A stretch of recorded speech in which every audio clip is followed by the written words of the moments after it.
What if the story we were told about the Great Pyramid is not entirely wrong, just incomplete? There is a strange kind of silence that surrounds certain moments in history. Not the silence of peace, but the silence left behind after something vast has been forgotten. The Great Pyramid stands beneath the stars, as if it remembers something we no longer do. Its stones feel less like a beginning, and more like an echo. Tonight, I invite you to slow down, to listen carefully, and to wander with me through questions rather than answers.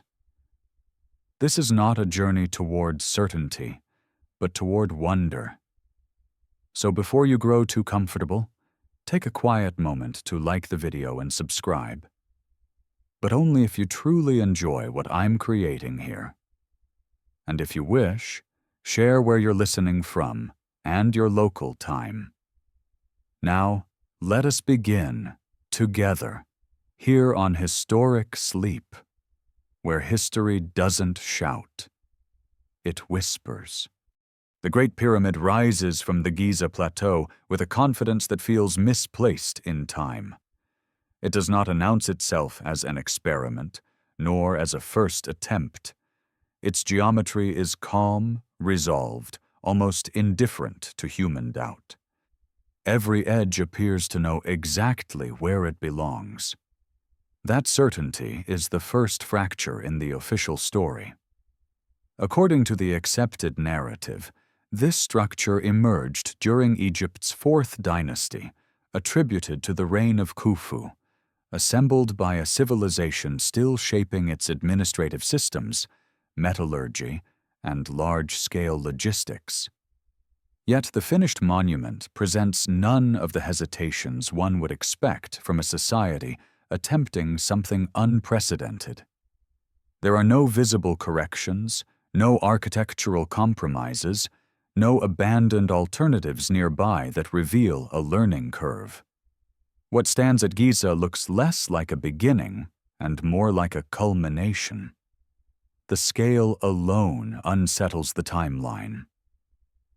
Over 2 million stone blocks, many weighing several tons, arranged with a precision that modern engineers still struggle to replicate without advanced machinery. The base is leveled to within a fraction of an inch across nearly 13 acres. The cardinal alignment is so exact that even today it exceeds the accuracy of most contemporary buildings. These are not poetic exaggerations, but measured facts, repeatedly confirmed through modern surveys. Traditional explanations rely on human endurance, simple tools, and vast labor forces motivated by divine kingship.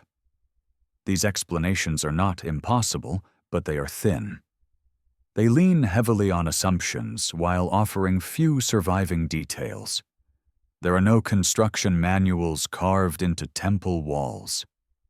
There is no clear depiction of the methods used to lift, cut, and place stones at such heights with such consistency.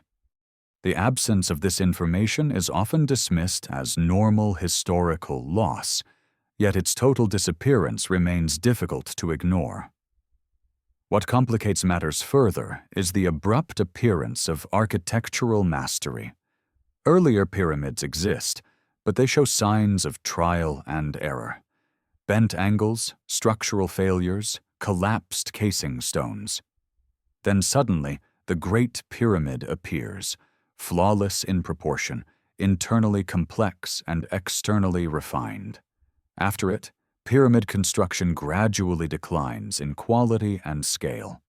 The arc moves backward rather than forward, a reversal that challenges linear models of technological progress. Inside the structure, the anomalies deepen. The ascending passages, the grand gallery, the king's chamber with its precisely fitted granite blocks, and the relieving chambers above it all suggest an advanced understanding of stress distribution and resonance. These are not features required for a simple tomb. They are solutions to problems that imply prior knowledge of failure and success, knowledge that feels inherited rather than invented on the spot. The materials themselves tell a quiet story. Granite hauled from Aswan, hundreds of miles away, cut and shaped with remarkable smoothness. Core blocks placed with joints so tight that even a blade cannot slip between them. Modern experiments with copper tools and stone hammers struggle to reproduce these results at scale. Explanations continue to multiply, but consensus remains elusive. What remains most unsettling is the silence of contemporary records. Ancient Egypt was a civilization that documented rituals, victories, taxes, harvests, and myths in obsessive detail. Kings celebrated their achievements in stone and ink. Yet for the construction of the most ambitious structure of the ancient world, the written record retreats into near nothingness. Later inscriptions reference Khufu, but none describe the act of building itself. The pyramid stands almost alone, detached from its supposed historical moment. This silence invites an uncomfortable possibility. The Great Pyramid may not belong entirely to the era that claimed it. It may have been inherited, repurposed, or restored by dynastic Egyptians who encountered a structure already ancient, already enigmatic. In this view, Khufu becomes not the creator, but the custodian, attaching his name to a monument whose true origins had already faded. Ancient cultures often absorbed the works of their predecessors, folding them into new mythologies. Temples were rebuilt atop older foundations. Sacred sites accumulated layers of meaning over centuries. If the Great Pyramid predated dynastic Egypt by thousands of years, it would explain both its technical superiority and the reverence with which later Egyptians treated it. It would also explain why they never fully replicated it. The idea unsettles modern historiography because it disrupts a carefully ordered timeline. It suggests a break, a loss, a collapse of knowledge before recorded history stabilized. Not a slow climb from simplicity to complexity, but a fall from something already sophisticated. Such a notion remains controversial, not because it lacks intriguing evidence, but because it forces a re-evaluation of human antiquity itself. Standing before the Great Pyramid, one senses that it does not ask for belief. It waits. It has waited through empires, religions, and revolutions. It has outlasted the languages that named it and the hands that touched its stones. Its endurance does not prove an alternative history, but it quietly undermines complacency. The official story insists on certainty. The monument itself radiates something else entirely. A presence that feels older than memory, older than explanation, carrying with it the weight of a chapter that may have been closed before it was ever written down. That unresolved tension lingers in the limestone blocks, inviting deeper descent into the shadowed layers beneath accepted time. If the Great Pyramid unsettles by its existence, it disturbs even more deeply when examined through the language of physics. Weight, friction, gravity, and time do not bend easily to myth. They demand calculation. And when the numbers are allowed to speak without reverence, they begin to whisper a story that strains the boundaries of conventional explanation. More than 2 million stone blocks form the core of the structure. Even conservative estimates place the average weight at 2 to 3 tons, with many granite blocks far exceeding that. The total mass approaches 6 million tons. This is not merely a feat of stacking stone. It is a logistical operation of staggering complexity, requiring coordination, timing, precision, and an unbroken chain of execution over decades. And yet, the archaeological footprint of such an operation remains surprisingly faint. Standard reconstructions often rely on ramps, straight ramps, zigzag ramps, spiral ramps, internal ramps.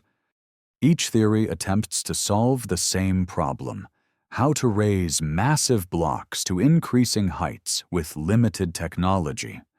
Yet every ramp model carries its own burden of improbability. A straight ramp long enough to reach the pyramid's apex would require more material than the pyramid itself. Spiral ramps introduce angles and stresses that clash with the observed precision of block placement. Internal ramp theories remain elegant on paper, but elusive in physical evidence.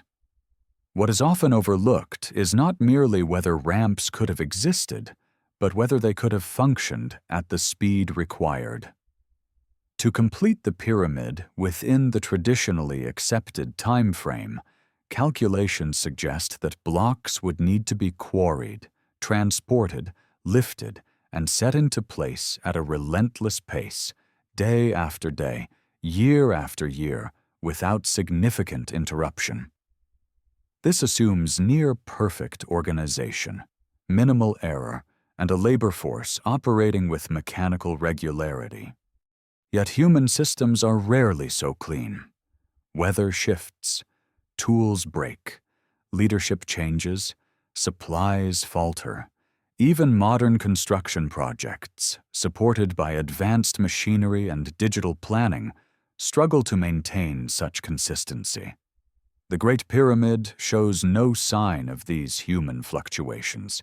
Its courses remain level, its angles remain true, its execution remains uniform from base to summit.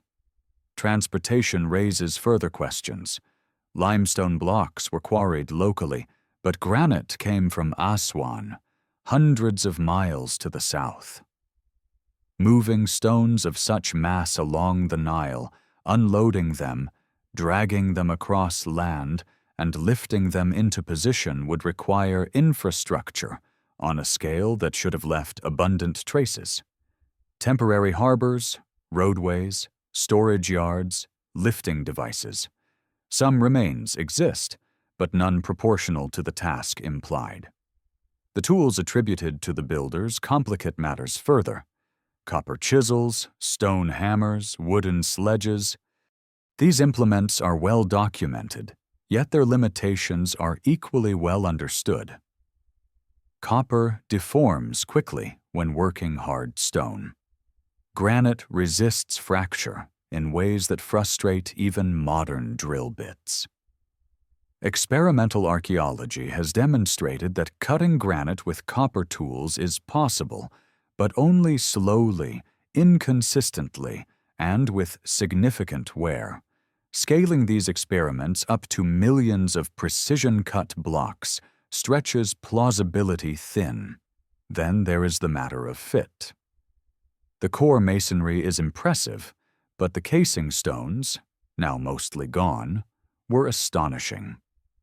Each block shaped to lock seamlessly with its neighbors, polished to a near mirror finish.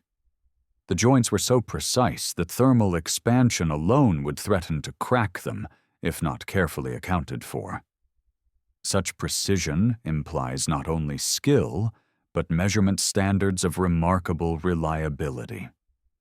Measurement itself becomes a silent character in this story.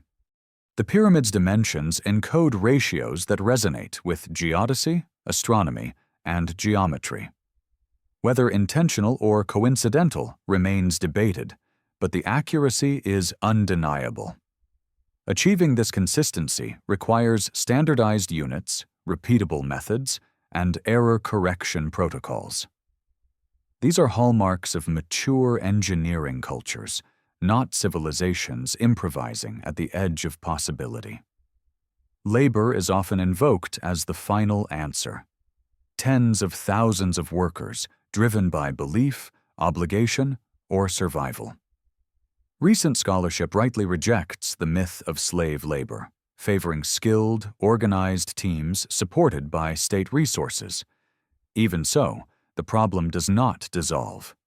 Human muscle alone, multiplied many times, does not guarantee precision.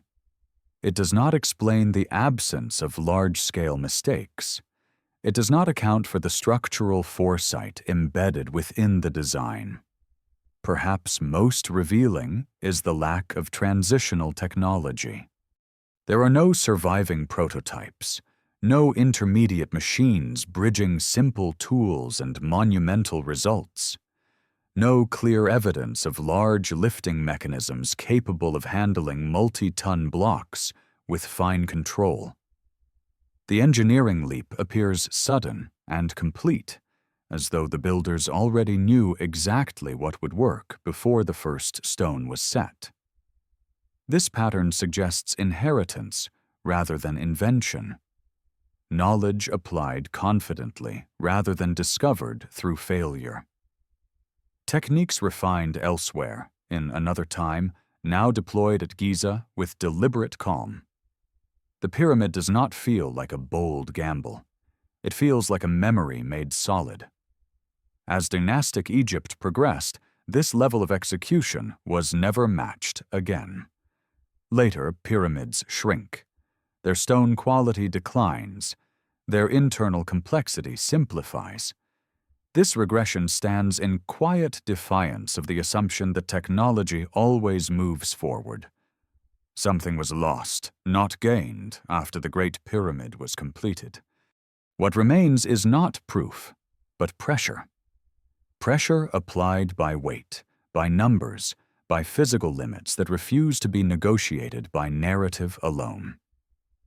The Great Pyramid continues to challenge explanations that lean too heavily on admiration and too lightly on mechanics. Its stones do not argue. They simply persist, holding their alignment against centuries of reinterpretation.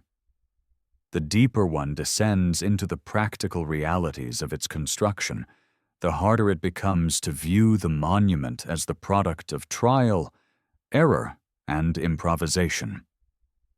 It appears instead as the final articulation of a system already perfected, a system whose origins may lie beyond the horizon of accepted history, waiting quietly beneath layers of sand and certainty. Stone remembers the manner in which it was touched. Long after voices fade and names erode, surfaces retain the story of pressure, direction, and intent. At Giza, the stones speak quietly but persistently, and what they reveal does not sit comfortably beside the tools traditionally assigned to their shaping. Limestone forms the bulk of the Great Pyramid, quarried from the plateau itself. At first glance, this seems to simplify the problem. Limestone is softer than granite, easier to cut, easier to transport. Yet even here, the details resist simplicity. Many blocks display flatness and right angles that demand consistent measurement and controlled cutting. Variations exist, but the overall geometry remains disciplined.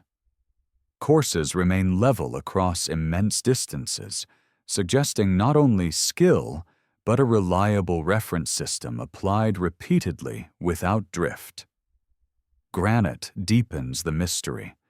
Used sparingly but strategically, it appears in the king's chamber, the relieving chambers above it, and key structural elements. Granite is unforgiving. It fractures unpredictably and resists abrasion. The granite blocks at Giza weigh up to 70 tons, hauled from Aswan and fitted with remarkable precision. Their surfaces reveal smoothness and straightness that challenge assumptions about copper chisels and stone pounders. Under magnification, some granite surfaces exhibit striations that appear consistent and parallel. Experimental archaeology has attempted to replicate these marks using ancient methods, producing partial similarities but rarely achieving the same uniformity or efficiency. The difference is subtle but persistent, like an accent that never quite fades. It suggests a technique that applied force evenly, with controlled motion, over extended lengths of stone. Drill holes present another quiet anomaly. Cylindrical holes found in granite blocks show spiral grooves along their interior walls. The spacing of these grooves implies a rate of penetration that, when calculated, exceeds what copper drills with abrasive sand should reasonably achieve. This observation does not prove the existence of advanced machinery, but it challenges the notion that only simple tools were involved. The data sits uncomfortably between possibility and denial. The casing stones, now largely stripped away, once formed the pyramid's outer skin. Surviving examples show surfaces polished to a near-reflective finish. The joints between these stones were so tight that light itself struggled to pass through. Such precision requires not only fine shaping, but careful planning. Each block had to be cut with knowledge of its final position, accounting for the curvature and angle of the entire structure. This implies a level of pre-visualization that goes beyond rough estimation. The builders worked from a complete conceptual model, one that guided every cut and placement. The pyramid was not assembled reactively.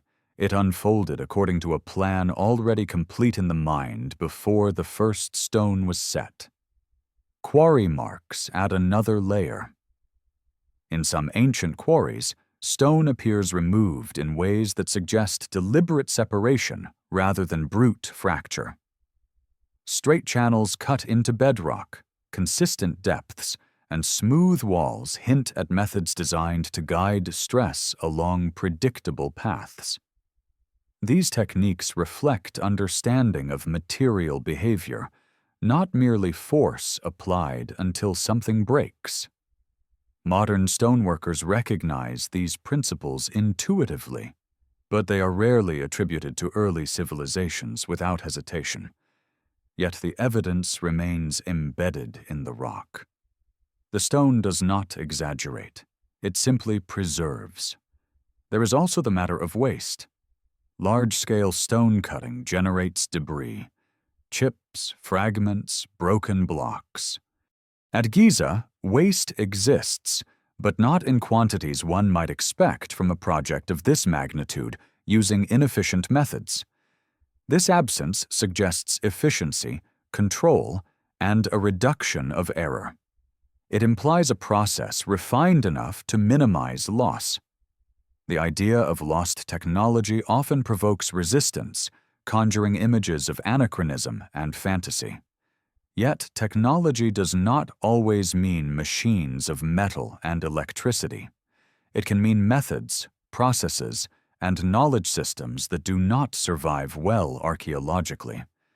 A technique can vanish completely if it relies on organic materials, oral transmission, or specialized skill sets that die with their practitioners. Stone, however, endures. It becomes the final witness. And at Giza, the witness testimony points toward a tradition of stoneworking more sophisticated than its supposed context. This tradition appears suddenly, fully formed, and then fades, leaving later builders to imitate its outline without mastering its essence. As dynastic Egypt continued, granite work persisted, but its quality diminished. The smoothness softened, the joints widened, the confidence receded. This trajectory mirrors what happens when a craft loses its foundational knowledge and survives only through repetition and ritual. The Great Pyramid's stones do not accuse. They do not announce an alternative history. They simply resist easy explanation. Their surfaces carry the memory of hands guided by understanding rather than experimentation. They suggest a lineage of knowledge that did not begin at Giza and did not continue long after. This lineage may have been interrupted by forces beyond architecture.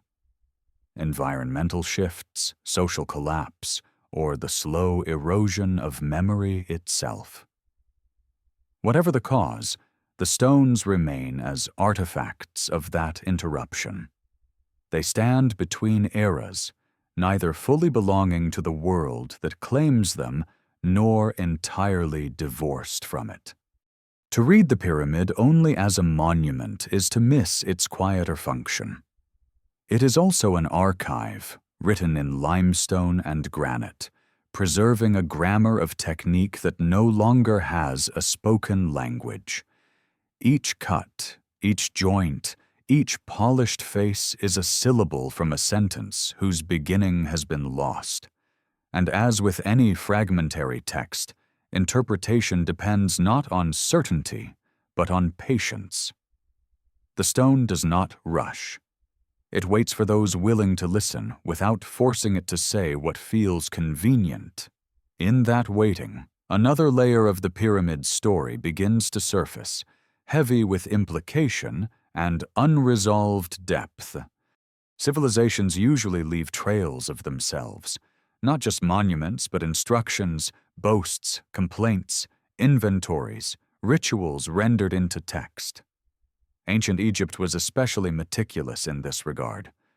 Walls spoke, tombs narrated lives, temples preserved cosmology in stone. Words were carved with an urgency that assumed eternity. And yet, surrounding the construction of the Great Pyramid, that voice grows strangely faint. There are inscriptions from later periods attributing the monument to Khufu. There are graffiti left by work gangs inside relieving chambers, names scrawled in red ochre. These marks confirm presence, not origin. They show activity, not conception. What is missing is the narrative one would expect to accompany the greatest engineering project of the ancient world. No detailed records of planning, no accounts of methods, no ceremonial texts describing the raising of the structure, no reliefs depicting the process in motion. This absence is often explained away as coincidence. Papyrus decays, archives burn, time erases. These are valid forces, but their reach is uneven. Other records survived from the same era. Administrative documents, religious texts, even mundane transactions remain legible. Entire cosmologies were preserved, yet the blueprint of the pyramid's creation dissolved almost completely. The imbalance feels deliberate, or at least patterned. Herodotus wrote centuries later, relying on second-hand accounts and local lore.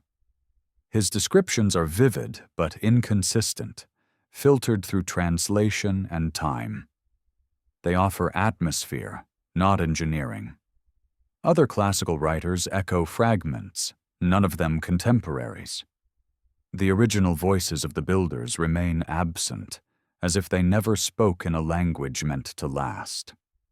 Within Egypt's own tradition, pyramids are rarely described as technical achievements. They are framed symbolically as ladders to the sky, as expressions of divine order. This framing avoids mechanics and emphasizes meaning. The structure becomes sacred rather than practical. In doing so, the physical act of construction slips into shadow, replaced by mythic abstraction. The silence deepens when considering how Egyptians treated innovation. Kings recorded new canals, temples, and conquests with pride.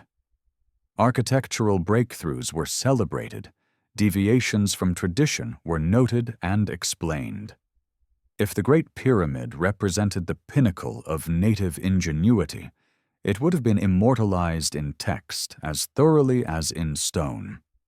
Instead, it appears almost as though it arrived already complete, requiring reverence rather than explanation. Some scholars suggest that the knowledge was esoteric, restricted to priesthoods or royal engineers. Such secrecy could limit documentation. Yet even secret knowledge leaves traces. ritual texts, coded references, symbolic depictions. The absence here is broad, not narrow. It feels less like concealment and more like distance. Distance implies inheritance. When later cultures encounter relics of a prior age, they often integrate them without fully understanding their origin. The structure becomes sacred by virtue of its presence, not its story. Meaning is layered on top of mystery. Over time, attribution replaces memory. A name fills the gap left by forgetting. In Egyptian mythology, there exists the concept of a first time, a distant era when gods and humans walked closer together, when order was established before decay set in. This era was not historical in the modern sense. It was ancestral, foundational, already lost. Some monuments were said to originate from this distant beginning, maintained rather than created by later kings. The Great Pyramid fits comfortably into this symbolic category. Later dynasties restored and modified older structures across Egypt. Temples were rebuilt on ancient foundations. Names were reinscribed. Credit was reassigned. This was not deception, but continuity. To maintain a sacred structure was to claim it as part of the living order. Ownership mattered less than stewardship. The archaeological record at Giza reflects this pattern. Evidence of maintenance, reuse, and adaptation appears alongside the monument. Worker villages show organization, but not invention. Tools found nearby match known technologies, but they do not fully explain the results. The narrative becomes fragmented, like a manuscript with missing pages between intact chapters. Modern scholarship often resists this ambiguity. History prefers clean lines. Attribution stabilizes timelines. Uncertainty destabilizes institutions of knowledge built on progression and causality. To suggest that the Great Pyramid predates dynastic Egypt is to introduce a gap where continuity is assumed. It implies a forgotten chapter rather than a smooth ascent. That implication carries weight beyond archaeology. It touches on human identity. It suggests that knowledge can rise, fall, and rise again, leaving monuments as survivors rather than origins. It challenges the assumption that modern humanity stands at the peak of an uninterrupted climb. The silence surrounding the pyramid's construction does not scream conspiracy. It whispers absence, absence of voice, absence of memory, absence of context. The monument stands fully articulated, while its story dissolves around it. Stone remains. Words vanish. This imbalance is not proof of an alternative history, but it is a signal. It suggests that the Great Pyramid may belong to a narrative larger than the one preserved. A narrative interrupted, absorbed, and reframed by those who came after. The dynastic Egyptians may have inherited a masterpiece and woven it into their worldview, honoring it without fully owning its origins. In this reading, the pyramid becomes less a product of a single reign and more a hinge between eras, a relic of continuity in a world marked by forgetting. Its builders recede into prehistory, not because they were primitive, but because their memory was not carried forward in ink and stone. The structure does not protest this loss. It accepts it. It remains, aligned, measured, silent. And in that silence, the absence of records becomes a presence of its own, pressing gently against the edges of accepted time, asking not for belief, but for patience as the layers continue to unfold. When the Great Pyramid is viewed in isolation, its strangeness can be contained.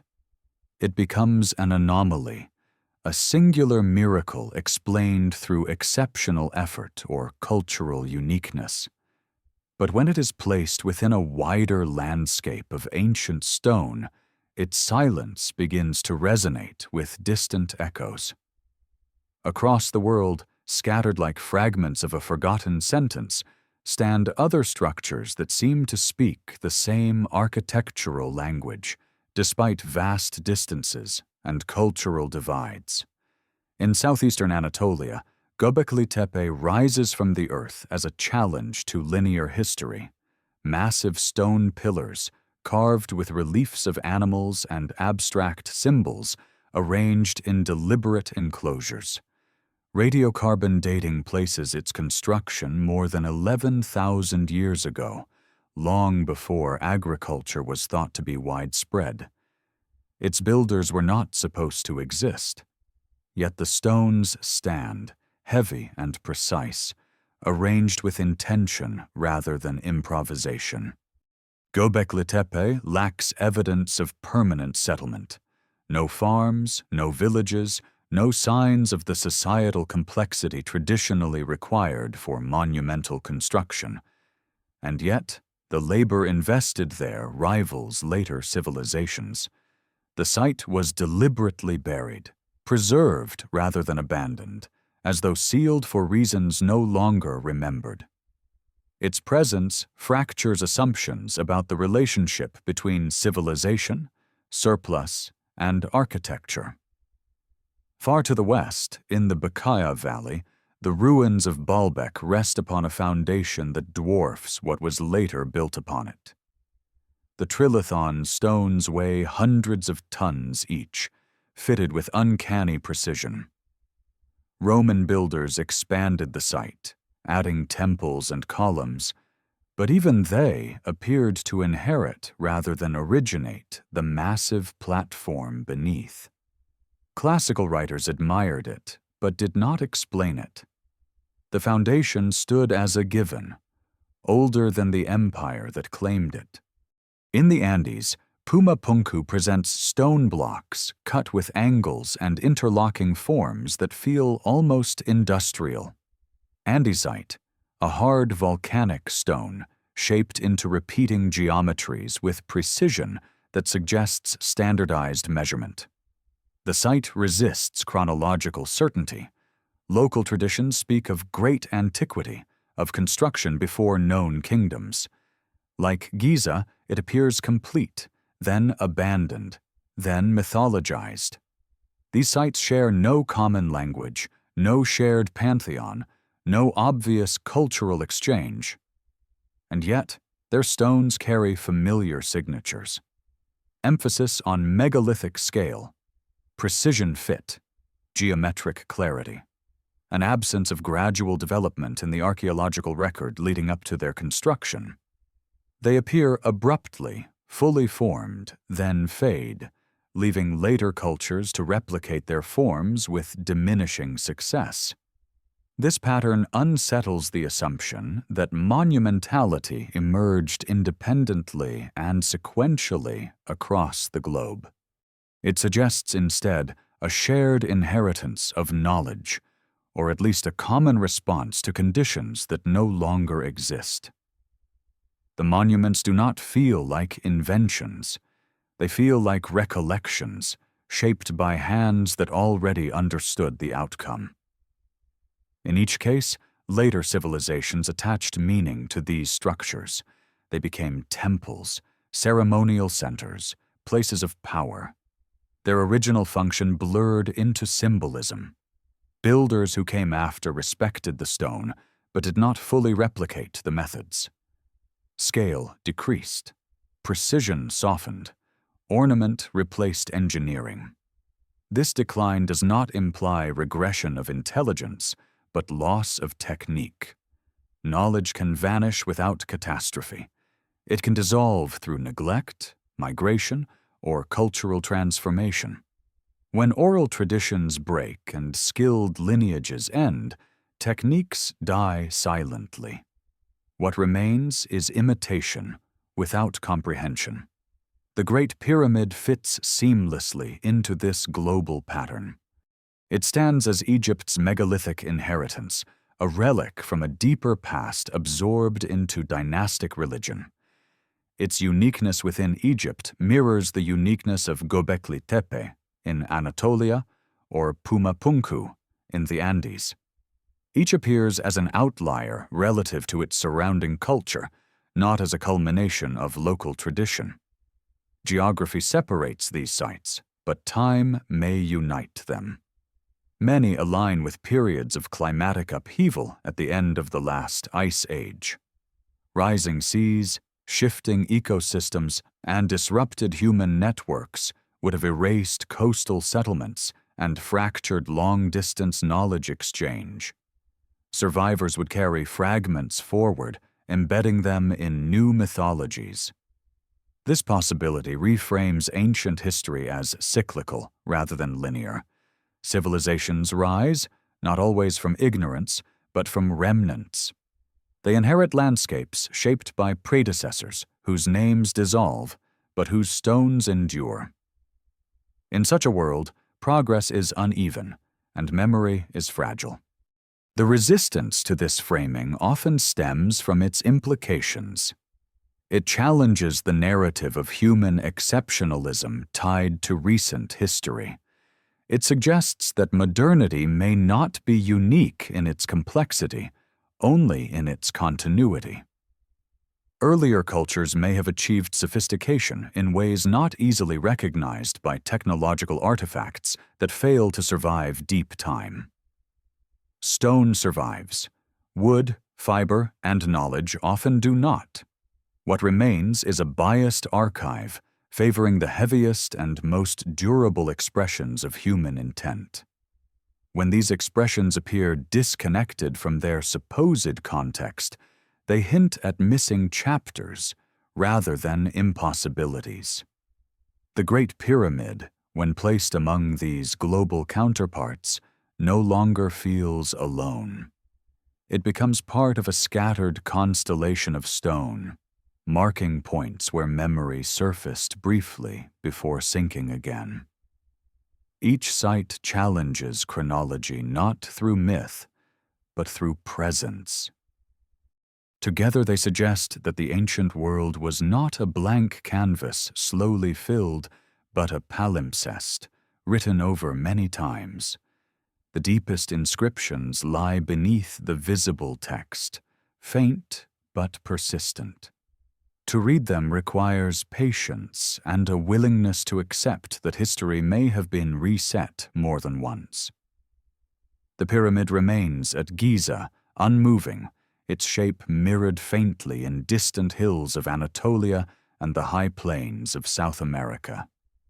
Not as proof of a single lost civilization, but as evidence that human capacity has surfaced before, then slipped beneath the threshold of recorded time. The stones do not explain themselves. They simply wait, connected across continents by a silence that feels shared. The plateau at Giza appears timeless at first glance, suspended in a desert that seems as old as civilization itself. Sand, stone, and sky settle into a static image that suggests permanence. Yet the ground beneath the Great Pyramid carries a more dynamic memory, one shaped not only by human hands, but by water, climate, and deep geological time. The Sphinx enclosure rests nearby, carved directly from the bedrock. Its body and surrounding walls show patterns of erosion that differ markedly from the wind-driven abrasion typical of desert environments. Vertical fissures, rounded profiles, and undulating surfaces speak of sustained exposure to flowing water.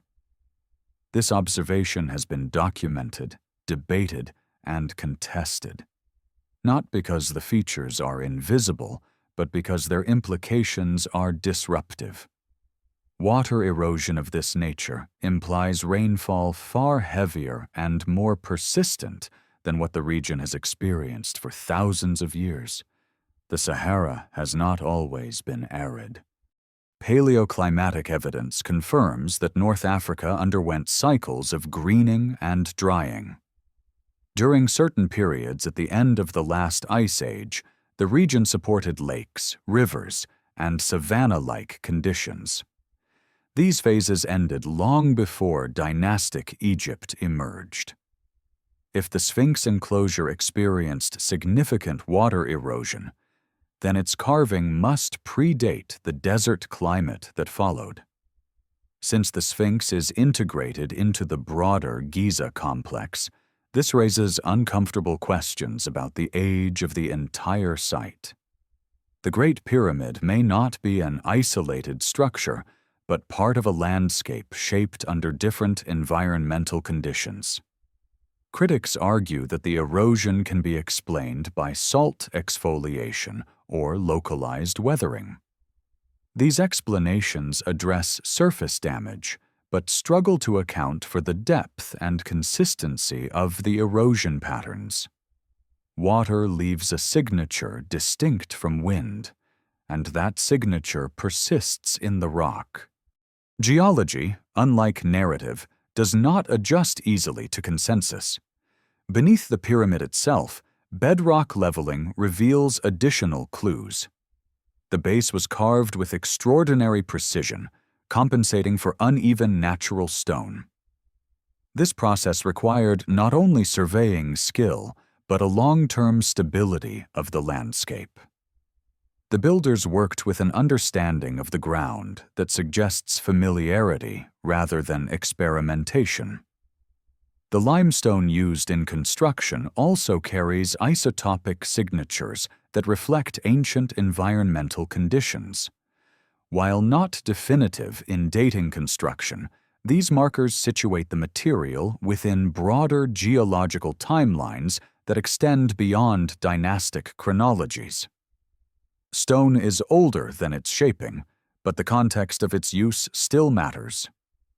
Nearby, ancient channels and depressions hint at water movement across the plateau in distant eras.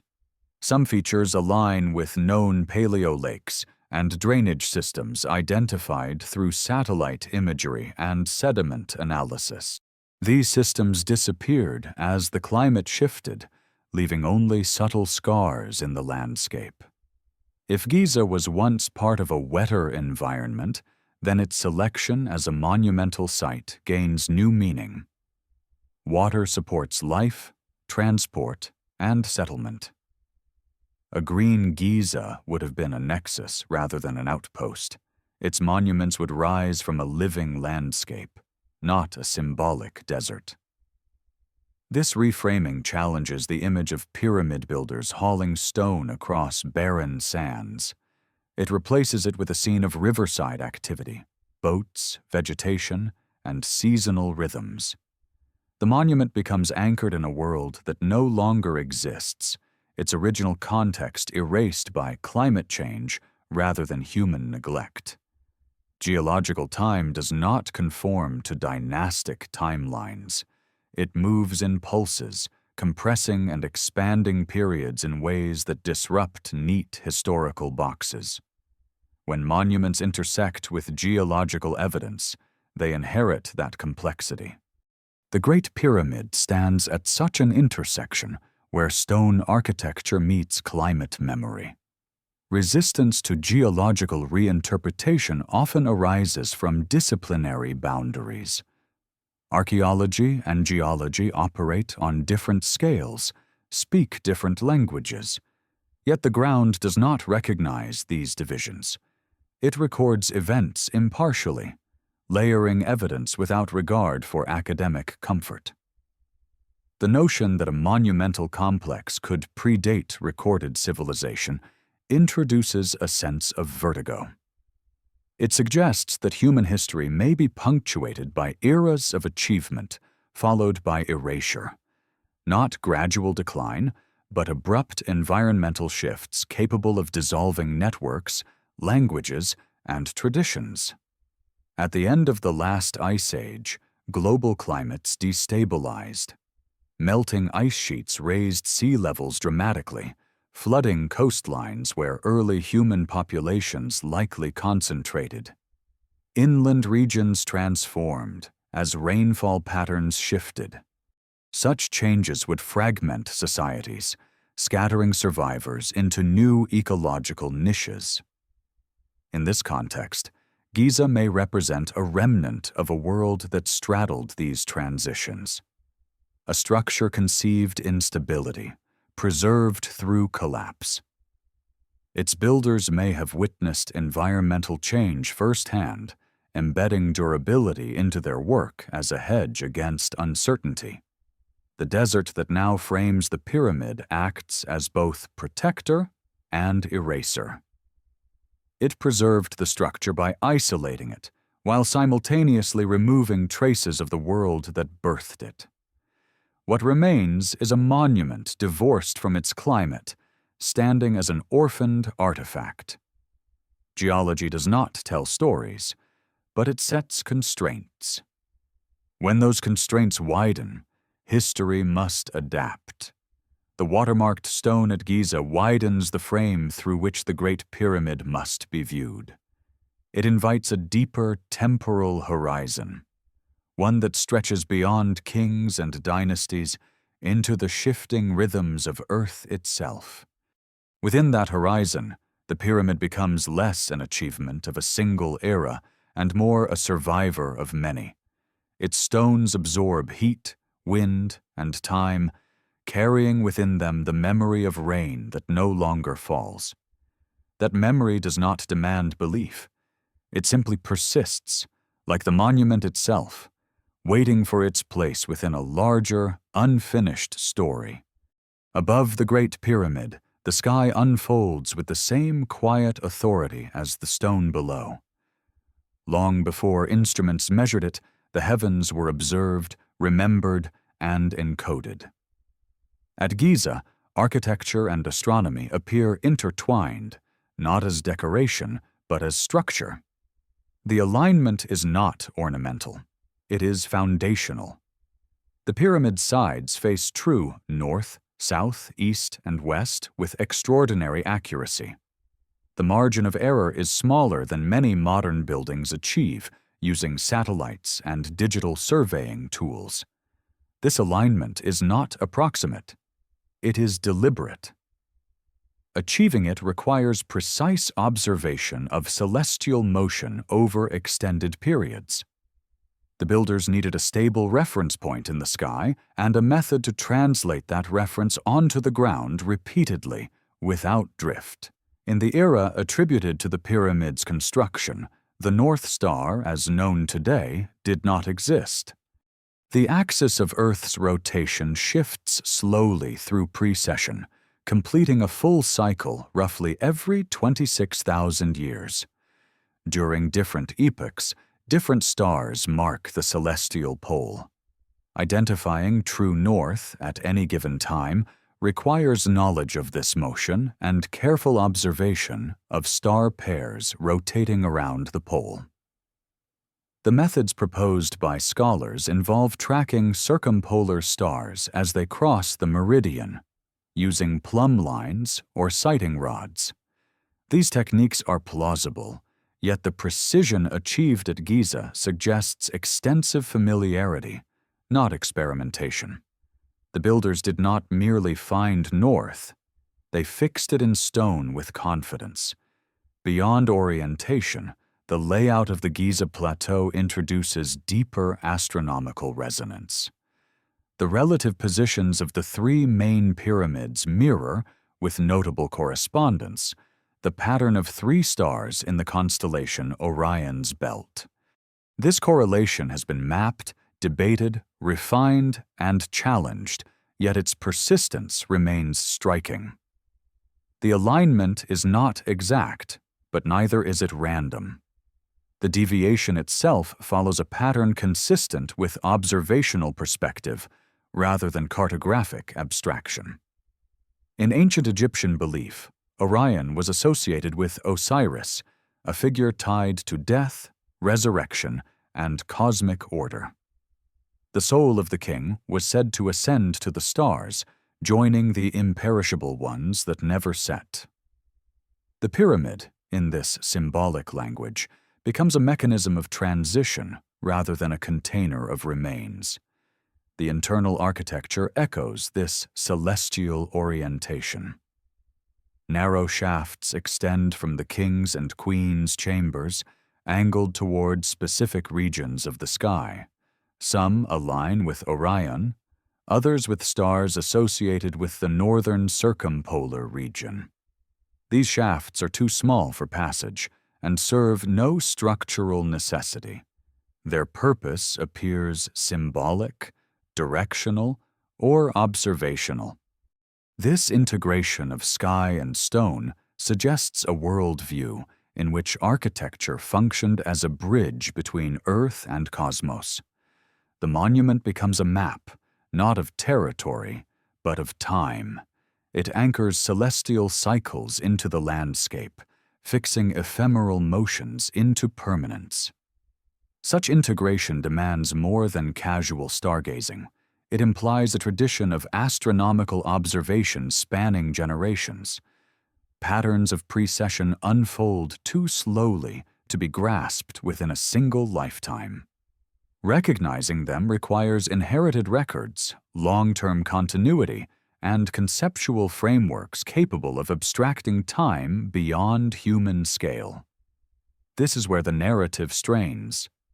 Dynastic Egypt, as traditionally framed, does not exhibit clear evidence of such deep time astronomical modeling at the outset of its monumental phase. The sophistication appears abruptly, fully formed, then gradually diffuses into symbolic repetition rather than continued refinement. Later, Egyptian temples continue astronomical alignments, but often with reduced precision. The original clarity softens. Symbol remains, method fades. This trajectory mirrors what occurs when inherited knowledge is preserved through ritual rather than active understanding. Astronomy also intersects with mathematics embedded in the pyramid's proportions. Ratios approximating pi and phi appear in its dimensions. Whether intentional or emergent remains debated, but the recurrence is notable. These constants govern circles, growth patterns, and harmonic relationships found throughout nature. Their presence suggests an attempt to encode universal principles rather than merely build a large tomb. Encoding knowledge in architecture is not unique to Egypt. Across cultures, sacred structures align with solstices, equinoxes, and stellar risings.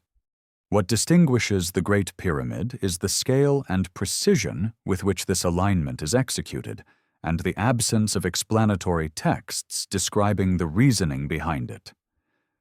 The sky, unlike stone, does not preserve memory. It repeats endlessly, offering patterns but not archives.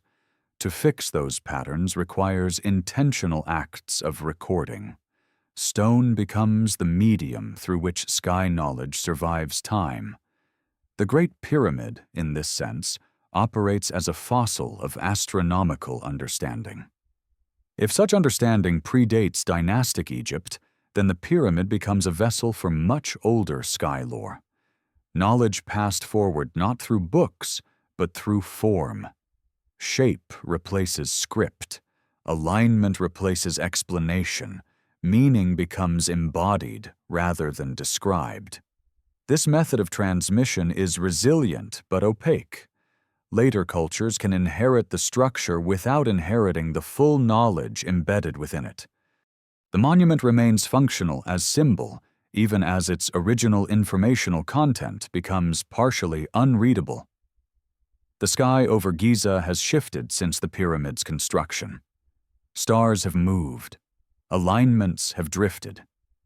Yet the stone remains fixed to a moment in celestial time. It marks not only a place on Earth, but an era in the sky. That era may extend further back than traditionally acknowledged. In this light, the Great Pyramid appears less concerned with death than with continuity. It binds human activity to cosmic cycles, asserting permanence in a universe defined by motion. Its builders anchored themselves to the heavens, not as observers alone, but as participants in a larger order. The monument does not explain this relationship. It demonstrates it. The sky continues to turn above it, indifferent to interpretation. The pyramid continues to stand below, indifferent to attribution. Between them lies a silence filled with alignment, proportion, and time, inviting deeper descent into the layers where stone and star converge. When stripped of its legends, the Great Pyramid resists being defined by function alone. It does not behave like a tomb, nor does it fully align with the ritual architecture that followed it.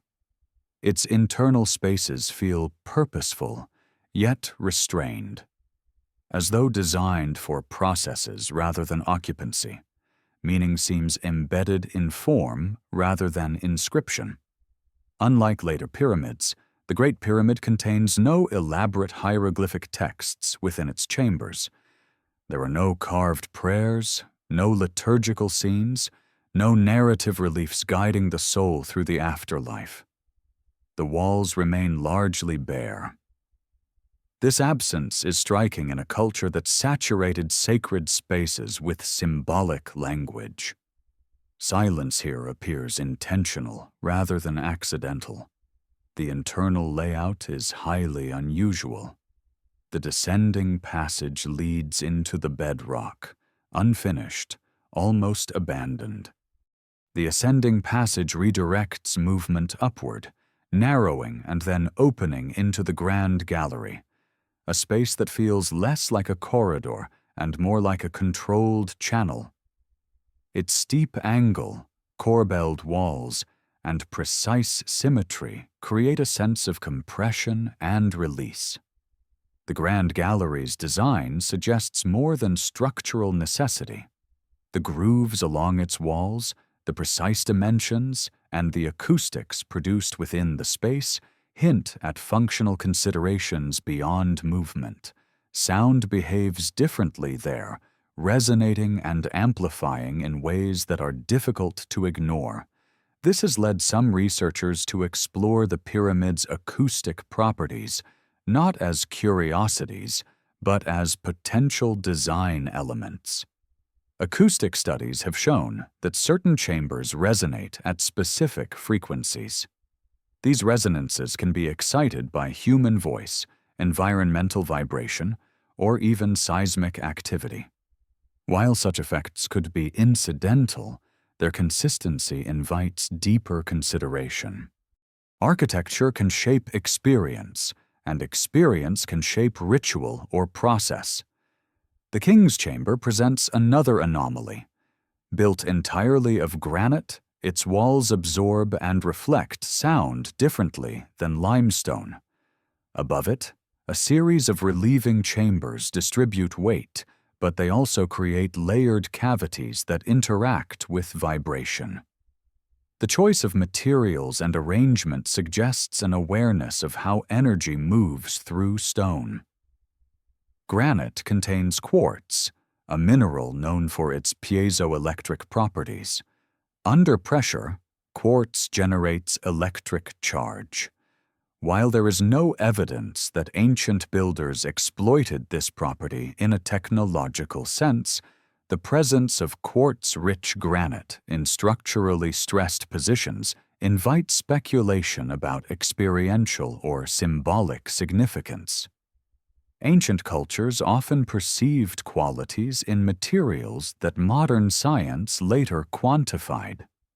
Symbolism in Egyptian thought was rarely arbitrary. Materials, directions, colors, and shapes carried layered meaning. The pyramid's form itself, a rising convergence of planes, can be read as an abstracted ray of sunlight, a frozen moment of ascent. Yet the internal complexity complicates this solar interpretation, introducing dualities of descent and ascent, darkness and light. The so-called Queen's Chamber, smaller and unfinished, adds to the ambiguity. Its purpose remains unclear. Its shafts differ from those of the king's chamber, pointing toward different celestial regions. The chamber feels transitional, neither terminal nor central, as though part of a larger sequence that was never fully activated or later misunderstood. Some have proposed that the pyramid functioned as an initiation space, guiding individuals through symbolic journeys encoded in architecture. Others suggest it served as a repository of knowledge, using proportion and orientation as a language independent of text. These interpretations remain speculative, yet they arise from the structure's refusal to conform to funerary norms. Later, pyramids make their purpose clear. Burial chambers are decorated. Texts explain the afterlife. Ritual pathways are explicit. The Great Pyramid stands apart, its meaning compressed into geometry rather than narrative. It communicates through alignment, dimension, and void. This difference suggests either a departure from tradition or a continuation of an older one. If the pyramid inherited a symbolic system predating dynastic Egypt, its language may have already been archaic by the time later builders sought to emulate it. What remained was form without fluency. The absence of inscriptions may indicate that the intended audience was not human in the conventional sense. Knowledge embedded in stone endures beyond language, beyond literacy. It addresses future observers as much as contemporaries, relying on pattern recognition rather than cultural context. Such encoding aligns with civilizations anticipating disruption. When continuity is uncertain, knowledge can be stored in durable, universal forms. Mathematics, geometry, and astronomy transcend spoken language. They remain interpretable across cultures and eras, provided the observer knows how to look. The Great Pyramid's restraint feels deliberate. It does not explain itself. It presents a system and leaves interpretation open. This openness has allowed layers of meaning to accumulate, some grounded, others speculative. Yet the core remains resistant to reduction. In this light, the pyramid functions less as a monument to a king and more as a device within a larger symbolic landscape. Its chambers, passages, and materials form a grammar of experience, one that speaks softly through resonance and proportion, rather than proclamation. As dynastic Egypt evolved, symbolic systems grew more explicit, more textual, more accessible. The older language embedded in the pyramid receded, preserved but untranslated. What once may have been understood through practice became sacred through mystery. The Great Pyramid continues to invite interpretation, not because it withholds information, but because it communicates in a mode no longer common. Its silence is not empty. It is dense, layered, and patient. And within that silence, the possibility emerges that the structure was never meant to be fully understood at once, but encountered gradually across generations that may not remember its original purpose. Long before Egyptian history settled into dynasties and regnal lists, it spoke in another register, not chronology, but memory. Not dates, but origins. This memory was preserved in myth, ritual, and symbolic language, forming a parallel record that did not aspire to precision, but to continuity. Within that record exists the concept of a time before time, a period the Egyptians referred to as Zep Tepi, the first time. Zep Tepi was not merely a creation myth. It was described as an era when order was established, when the patterns of the world were set in place. The gods ruled directly, not as abstractions but as presences. They shaped the land, measured the sky, and founded sacred centers that later kings would inherit rather than create. This era was always described as distant, already fading when memory reached toward it. Osiris, Thoth, Ptah, and other deities associated with wisdom, measurement, and cosmic balance were said to have walked the earth in this primordial age. Their actions defined Maat, the principle of harmony that governed both the cosmos and human society. Kings did not invent Maat. They upheld it. Authority flowed backward, not forward.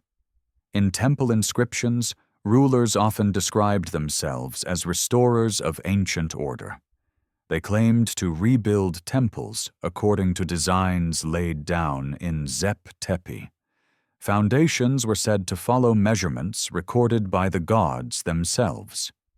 These claims were not presented as metaphor. They were assertions of legitimacy rooted in antiquity.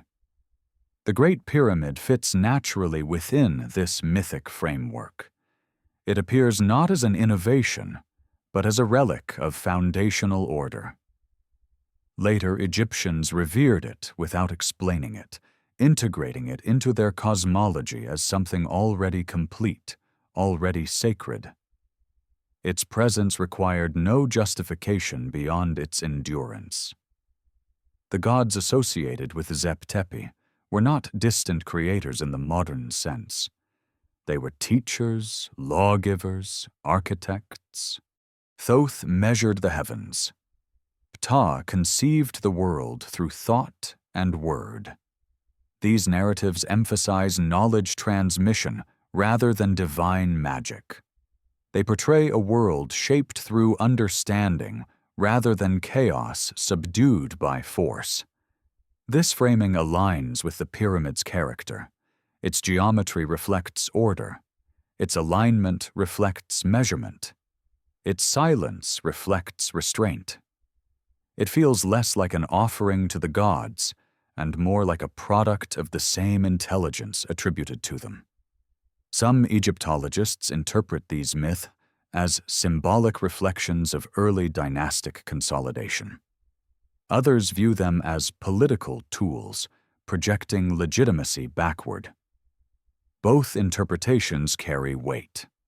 Yet neither fully accounts for the consistency with which the first time is described as a period of greater knowledge, not lesser. The ancient texts rarely portray Zep Tepi as primitive. They describe it as luminous, ordered, complete. Decline follows, not progress. The world moves away from perfection, requiring constant maintenance through ritual and governance. This worldview does not align with modern assumptions of linear advancement. The king, in this system, was not an inventor, but a caretaker. His role was to reconnect the present to the foundational past. Building projects were acts of remembrance. To build in stone was to stabilize time itself. This perspective reframes the absence of construction records for the Great Pyramid. If it was believed to originate in Zep Tepi, then its creation lay beyond historical documentation. What mattered was its preservation, its alignment with cosmic order, not the details of its assembly. Later, pyramid texts, appearing centuries after the Great Pyramid, do not describe its construction. Instead, they focus on ascension, stars, and transformation. The pyramid becomes a vehicle, not a building.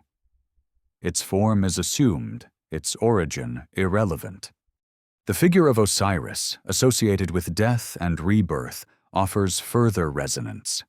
His dismemberment and reassembly mirror themes of fragmentation and restoration. Knowledge, like Osiris, is broken and reconstituted across time. The Great Pyramid stands as a symbol of such reassembly, holding together fragments of an older order. Thoth, the god of writing and measurement, occupies a liminal role. He records the words of the gods, preserves knowledge across cycles. Yet even he is portrayed as inheriting wisdom from the first time rather than creating it anew. Writing becomes an act of conservation. In this mythic economy, stone surpasses text. Words can be altered, lost, reinterpreted. Stone anchors meaning. Sacred geometry and alignment encode principles too fundamental to be entrusted to fragile media. This may explain why the Great Pyramid speaks through form rather than inscription. Its message is not narrative, but structural. It asserts order through existence, harmony through proportion. It does not instruct. It demonstrates. The myth of Zep-Tepi is not a literal historical account, but it functions as cultural memory. It preserves the intuition that something foundational lies beyond reach, something inherited rather than born within dynastic time. The pyramid stands as the most tangible expression of that intuition. As later Egyptians passed beneath its shadow, they did not see a monument to human ambition alone. They saw a connection to origins, a stabilizing axis linking their present to a deeper past. In this sense, the pyramid's age mattered less than its role as a bridge across forgetting. Myth and stone converge at Giza. One provides narrative, the other presence. Together they suggest that the Great Pyramid may belong to a time remembered not through dates, but through reverence. A time when knowledge was closer, order was established, and the task of later generations was not to surpass, but to remember. If knowledge once existed at a level implied by the Great Pyramid, then its disappearance demands an explanation grounded not in myth, but in force. Civilizations do not simply forget how to measure the earth or align stone with the stars unless something intervenes. The ancient world bears the scars of such interventions, written not in chronicles, but in sediment, ice cores, and disrupted landscapes. At the close of the last ice age, the planet entered a period of instability unlike anything experienced in recorded history. Vast ice sheets melted rapidly, releasing unimaginable volumes of water into the oceans. Sea levels rose by more than 100 meters, redrawing coastlines and drowning low-lying regions where early human populations were most likely concentrated. Entire habitats vanished beneath the waves, taking with them settlements, trade routes, and cultural memory. This was not a gradual transition. Geological evidence points to episodes of abrupt climate change, sudden temperature shifts, and violent weather patterns. The Younger Dryas period, beginning around 12,900 years ago, marked a sharp return to near glacial conditions after warming had already begun. This reversal lasted over a millennium, stressing ecosystems and human societies alike.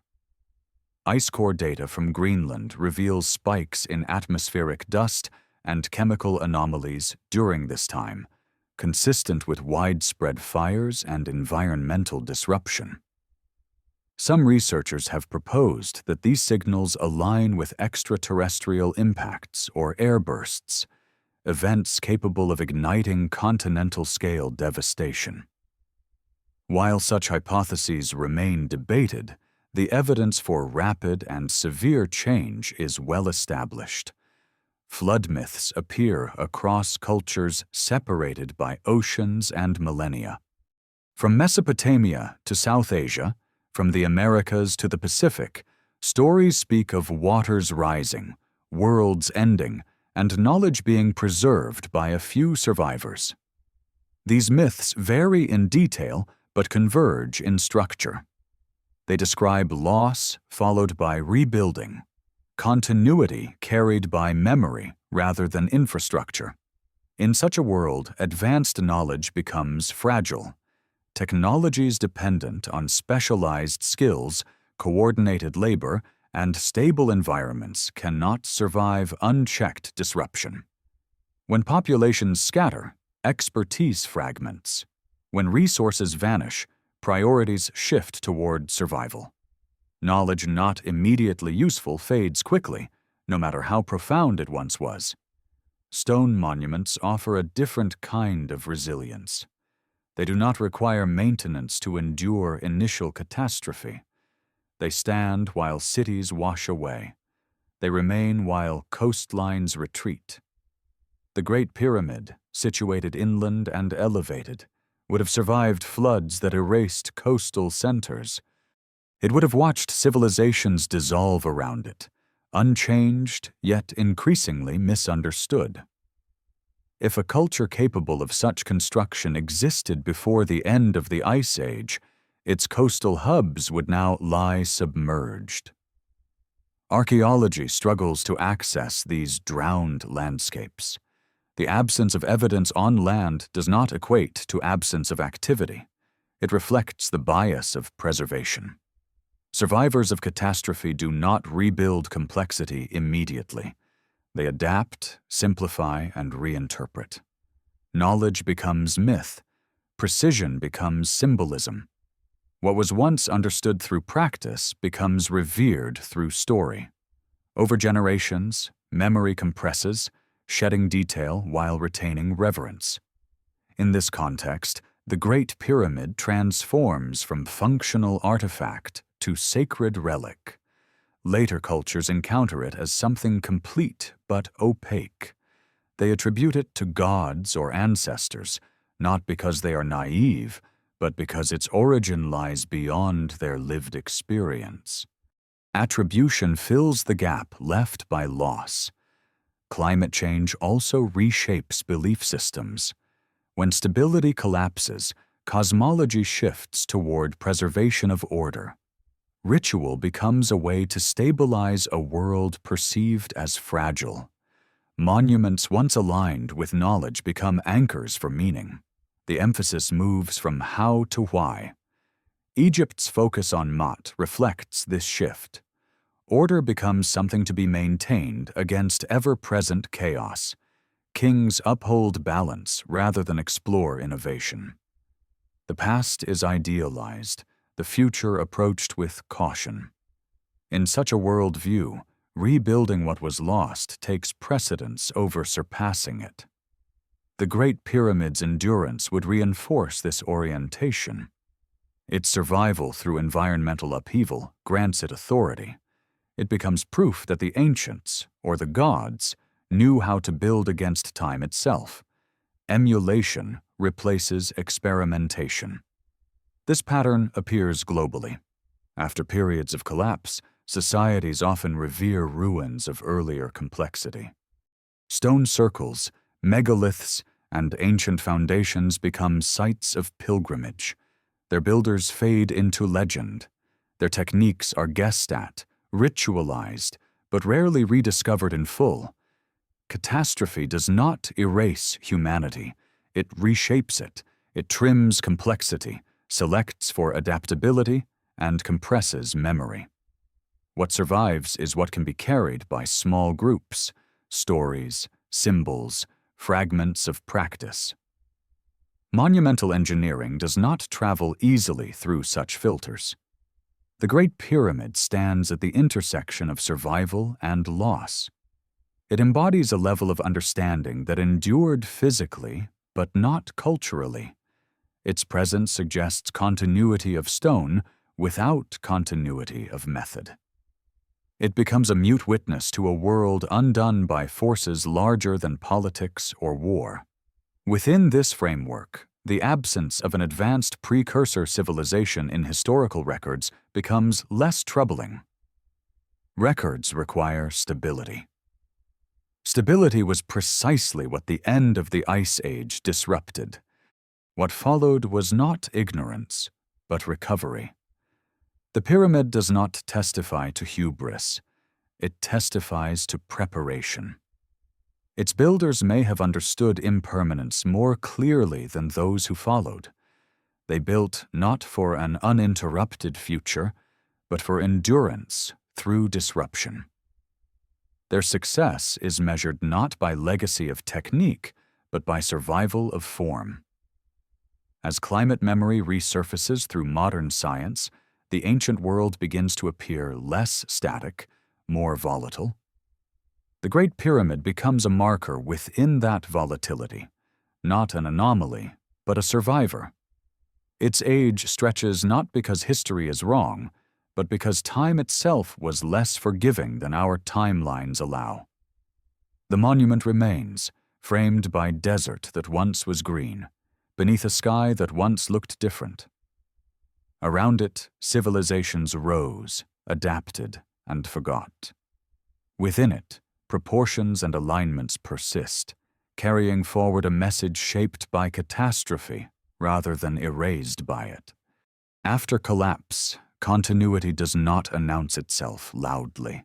It moves quietly, embedded in habits, symbols, and inherited forms whose original meanings have thinned with time. When a civilization restarts after profound disruption, it rarely begins from nothing. It begins from fragments. The world that follows catastrophe is not blank. It is haunted. If a prior culture possessed advanced knowledge, and that knowledge was shattered by environmental upheaval, what survived would not be manuals or institutions. It would be patterns, shapes remembered because they worked, alignments preserved because they felt correct, rituals repeated because they seemed to maintain balance, even when their original purpose was no longer understood. This is the logic of a civilizational reboot. Knowledge does not disappear instantly. It degrades. Precision becomes symbolism. Engineering becomes myth. Function becomes sacred form. Over generations, what was once practical is preserved as tradition, and tradition becomes law. Dynastic Egypt shows clear signs of such inheritance. Its early monuments appear suddenly refined. Administrative systems emerge quickly. Religious cosmology arrives already complex. There is little evidence of gradual experimentation leading up to these forms. Instead, there is a sense of recall, as though templates were already known. The Great Pyramid embodies this phenomenon perfectly. It does not sit comfortably within a developmental sequence. It arrives complete. Later, builders imitate its shape, but not its execution. Scale diminishes. Complexity simplifies. What remains is the outline, emptied of its original technical depth. This pattern mirrors what happens when knowledge is preserved without understanding. Later cultures know that something matters, but not why. They repeat gestures faithfully, hoping continuity will substitute for comprehension. The result is reverence rather than innovation. Religious systems are particularly effective at carrying such memory. They bind knowledge to morality, ritual, and authority. Once a form is declared sacred, it becomes resistant to change. Alteration feels dangerous. Preservation becomes a virtue. In Egypt, the pyramid form becomes canonized. Its symbolic meaning stabilizes even as its construction quality declines.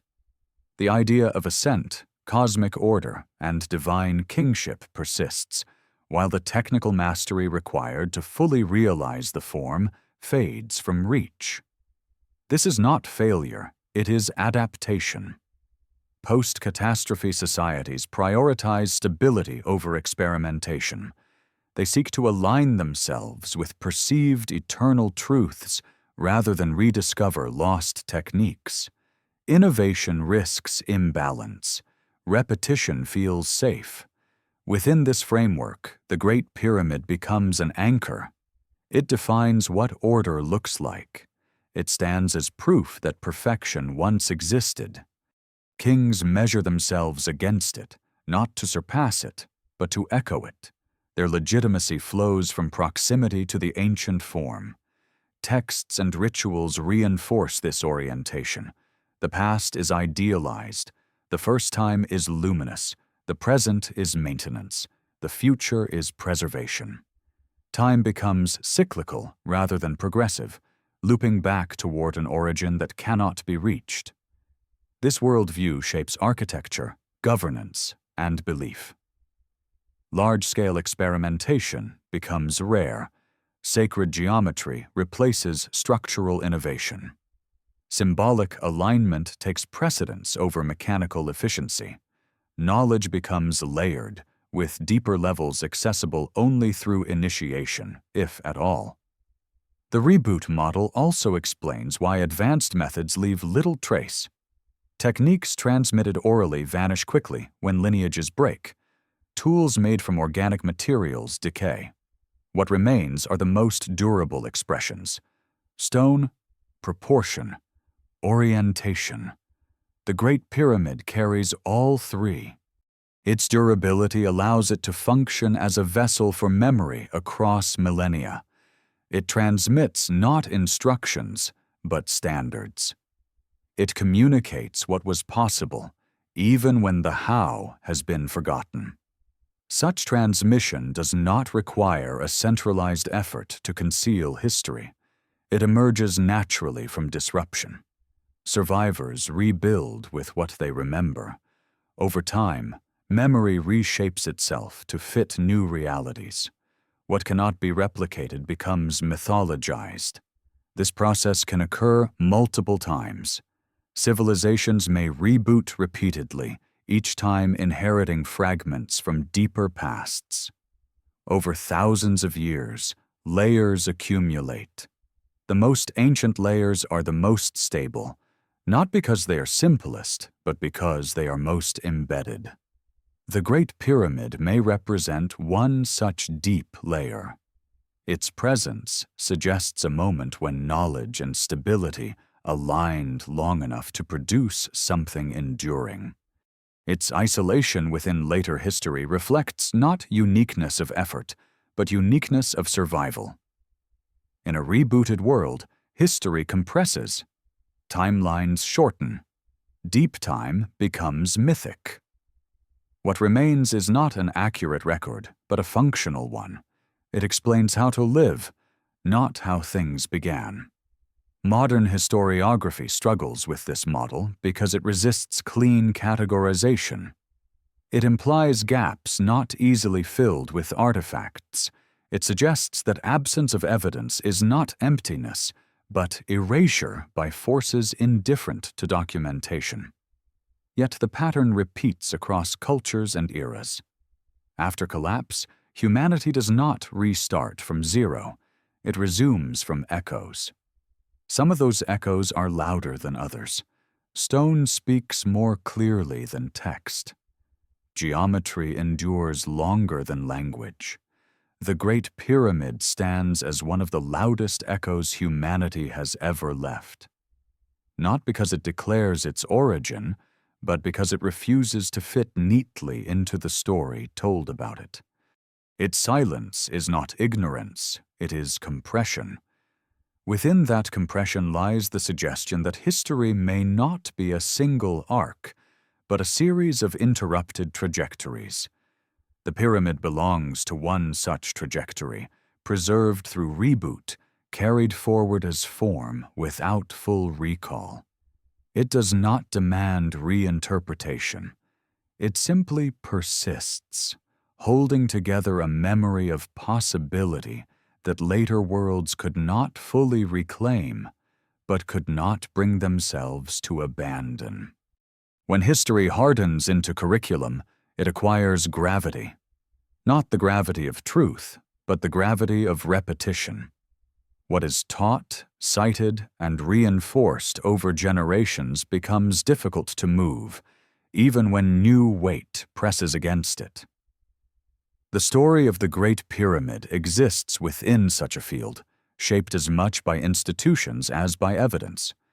Modern archaeology emerged alongside empires, museums, and universities, systems designed to order the past in ways that supported present identities.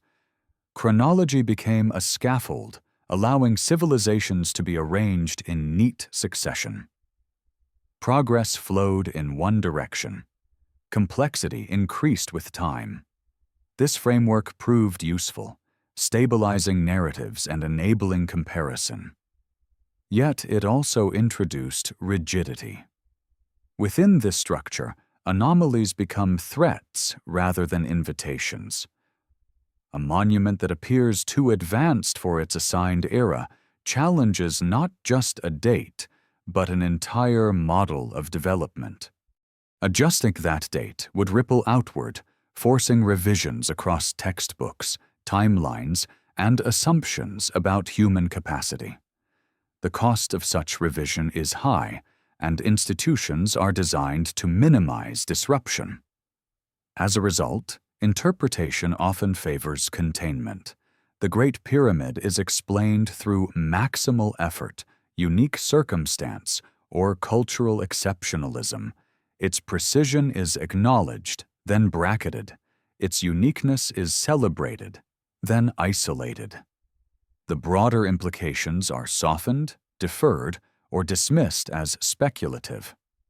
This process does not require malice. It operates through incentives. Careers are built on established frameworks. Funding favors safe questions. Peer review rewards conformity more than curiosity. The boundaries of acceptable discourse are enforced gently but persistently, shaping what can be said without consequence. Alternative hypotheses are often labeled fringe, regardless of the quality of their evidence. Once labeled, they become easier to ignore. The label itself functions as a barrier, discouraging engagement. Over time, silence replaces debate. This pattern has precedent. Throughout history, dominant paradigms have resisted change until pressure becomes unavoidable. Geocentrism persisted despite contradictory observations. Continental drift was ridiculed before plate tectonics provided a mechanism. In each case, evidence accumulated slowly, while institutions lagged behind. The question is not whether current models are wrong, but whether they are complete. The Great Pyramid tests this completeness. It sits at the edge of explanation, exposing seams where narrative has been stretched thin to accommodate data that does not fit comfortably. Educational narratives often simplify complexity for clarity. This simplification is necessary, but it carries risk. Over time, simplification hardens into dogma. Nuance is lost. Uncertainty becomes invisible. Students inherit conclusions without seeing the debates that shaped them. The pyramid's assigned age becomes a fact rather than a hypothesis. Its construction methods become settled rather than contested. The absence of records becomes unremarkable rather than conspicuous. What begins as provisional solidifies into certainty through repetition. Meanwhile, evidence that complicates the picture is compartmentalized. Geological anomalies are treated separately from architectural analysis. Astronomical alignments are framed as symbolic rather than technical. Cross-cultural comparisons are dismissed as coincidence. Each discipline guards its borders, limiting synthesis. This fragmentation protects expertise, but obscures patterns. The Great Pyramid exists at the intersection of multiple fields. To understand it fully requires integration, a willingness to let geology inform archaeology, to let mythology inform architecture, to let astronomy inform chronology. Such integration remains rare. Public discourse mirrors this tension. Popular media gravitates toward extremes, either sensationalizing alternative theories or dismissing them outright. Serious inquiry gets lost between hype and skepticism. The result is polarization rather than progress. Yet beneath this noise, data continues to accumulate. New scans reveal hidden chambers. Improved dating techniques refine timelines. Climate science reconstructs ancient environments with increasing resolution. Each advance adds texture to the picture, even when conclusions remain unchanged. The challenge lies in interpretation. Data does not speak for itself. It requires frameworks, and frameworks shape outcomes. When frameworks are inherited rather than examined, they constrain understanding. The Great Pyramid does not demand a single radical conclusion. It demands openness. Openness to the possibility that human history includes episodes of sophistication not easily traced through surviving artifacts. Openness to the idea that knowledge can appear, vanish, and reappear without leaving a continuous paper trail. Such openness threatens linear narratives. It introduces uncertainty into origin stories. It suggests that modern humanity may not be the first to confront complexity, only the most recent to remember it. Institutions tend to resist such implications because they destabilize authority. If history is less settled than presented, then expertise becomes provisional. That does not invalidate scholarship, but it reframes it as an ongoing process rather than a finished map. The Great Pyramid, standing unchanged, highlights this tension. It outlasts theories about it. It survives revisions and reinterpretations. It remains indifferent to consensus, exerting quiet pressure through its continued presence.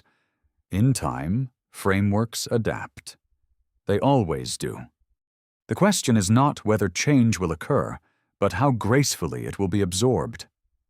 Resistance delays but does not prevent adjustment.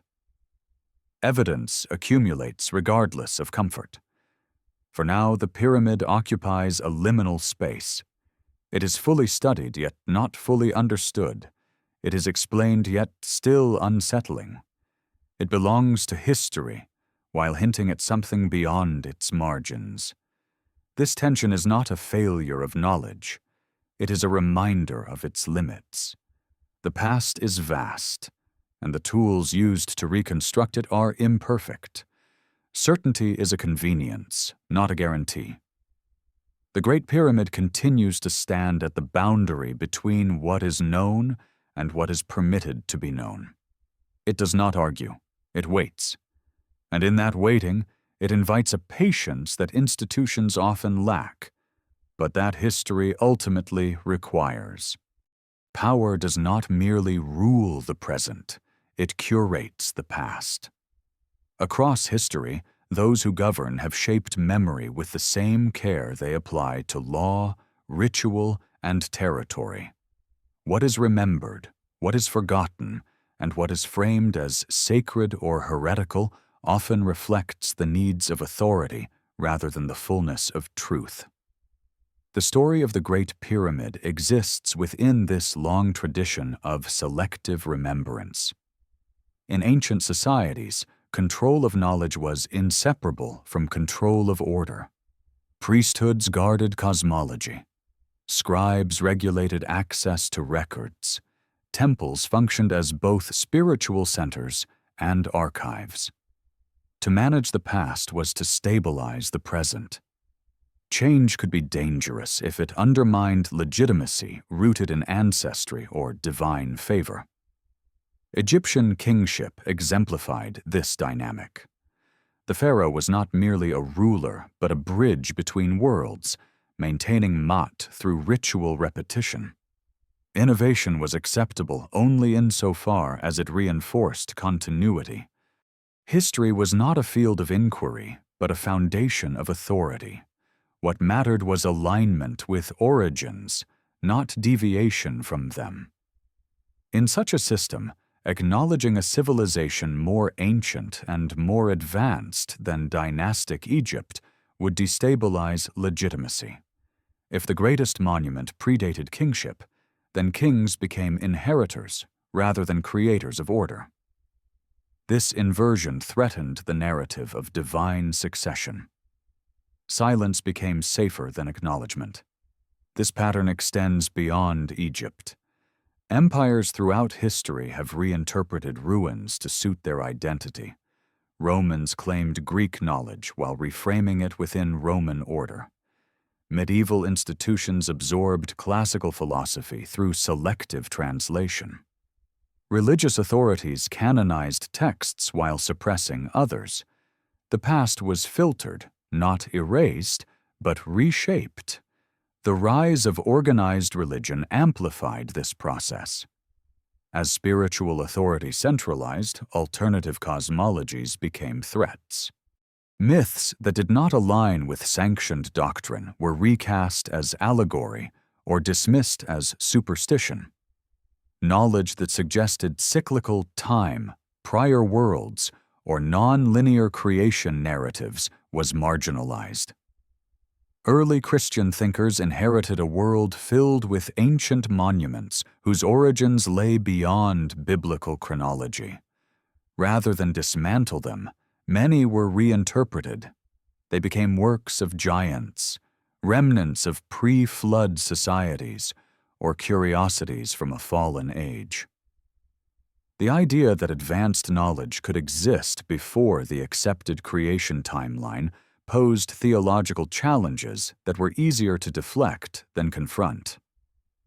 Later, as modern science emerged, a new authority replaced the old. Empirical frameworks offered powerful tools, but they also inherited the need for coherence. Chronology tightened. Timelines standardized. Human history was compressed into a manageable arc that supported evolutionary narratives of progress. Within this arc, anomalies like the Great Pyramid required containment. Their exceptional nature was acknowledged, but their implications were circumscribed. To expand their significance risked opening the door to uncontrolled speculation, undermining the authority of scientific institutions built on cumulative certainty. This does not imply a coordinated conspiracy. It reflects structural inertia. Institutions favor stability. Paradigms persist because they organize knowledge efficiently.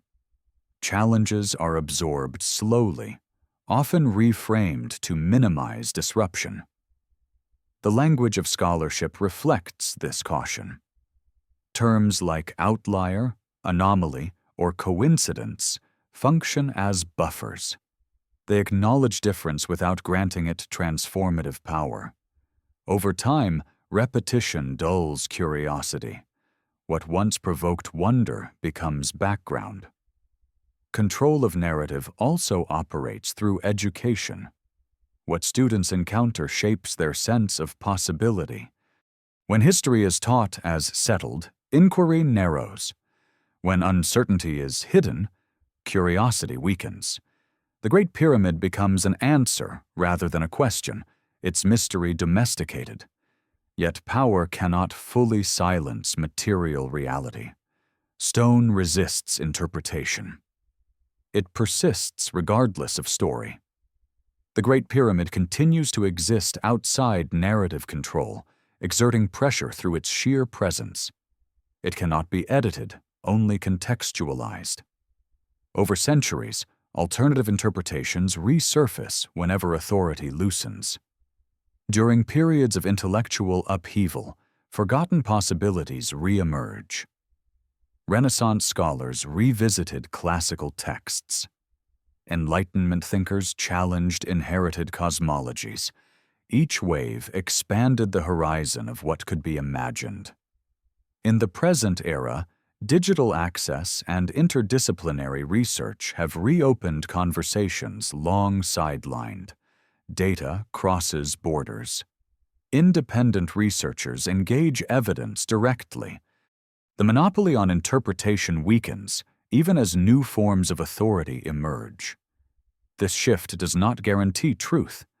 It increases noise alongside insight.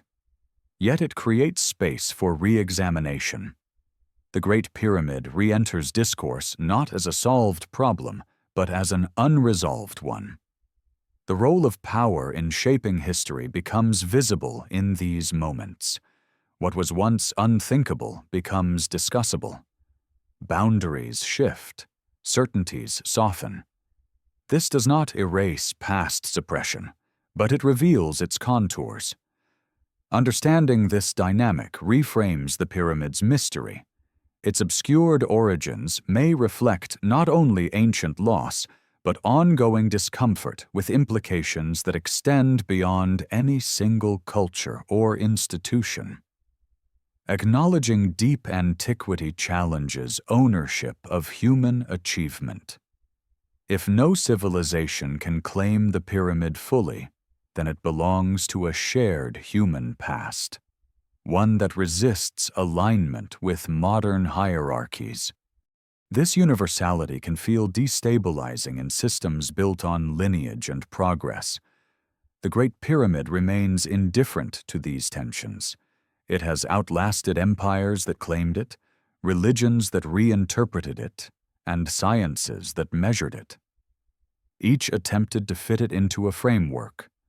None exhausted its meaning. Power may shape history's telling, but it cannot alter stone.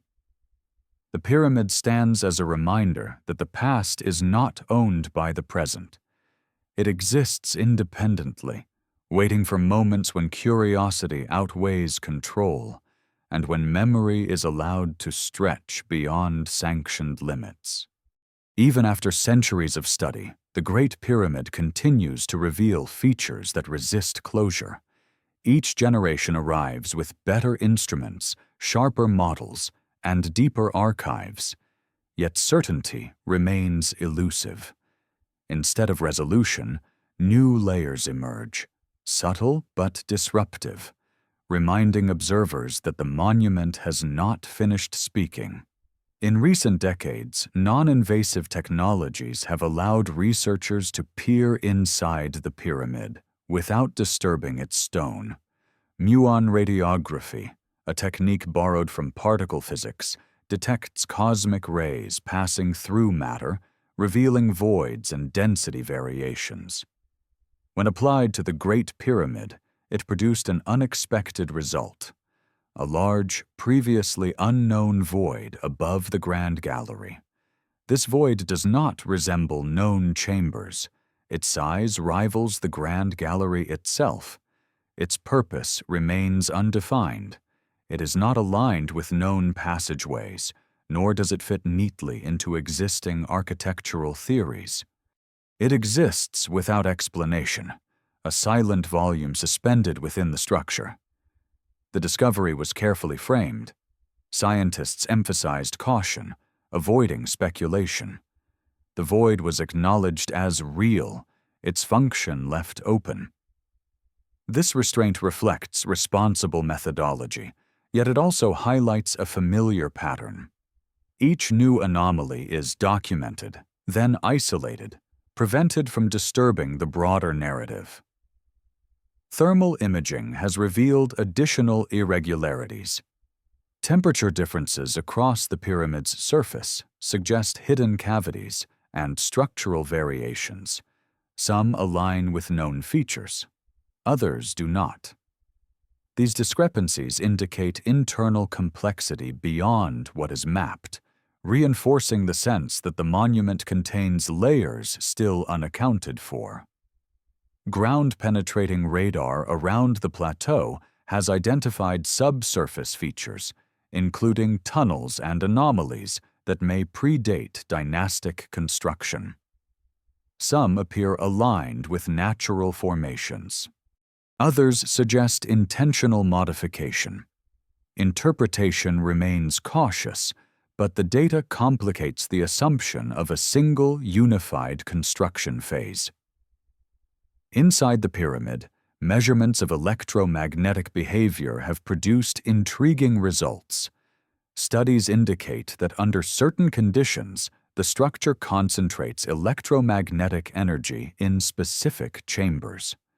While these effects can be modeled mathematically, their practical significance remains unclear.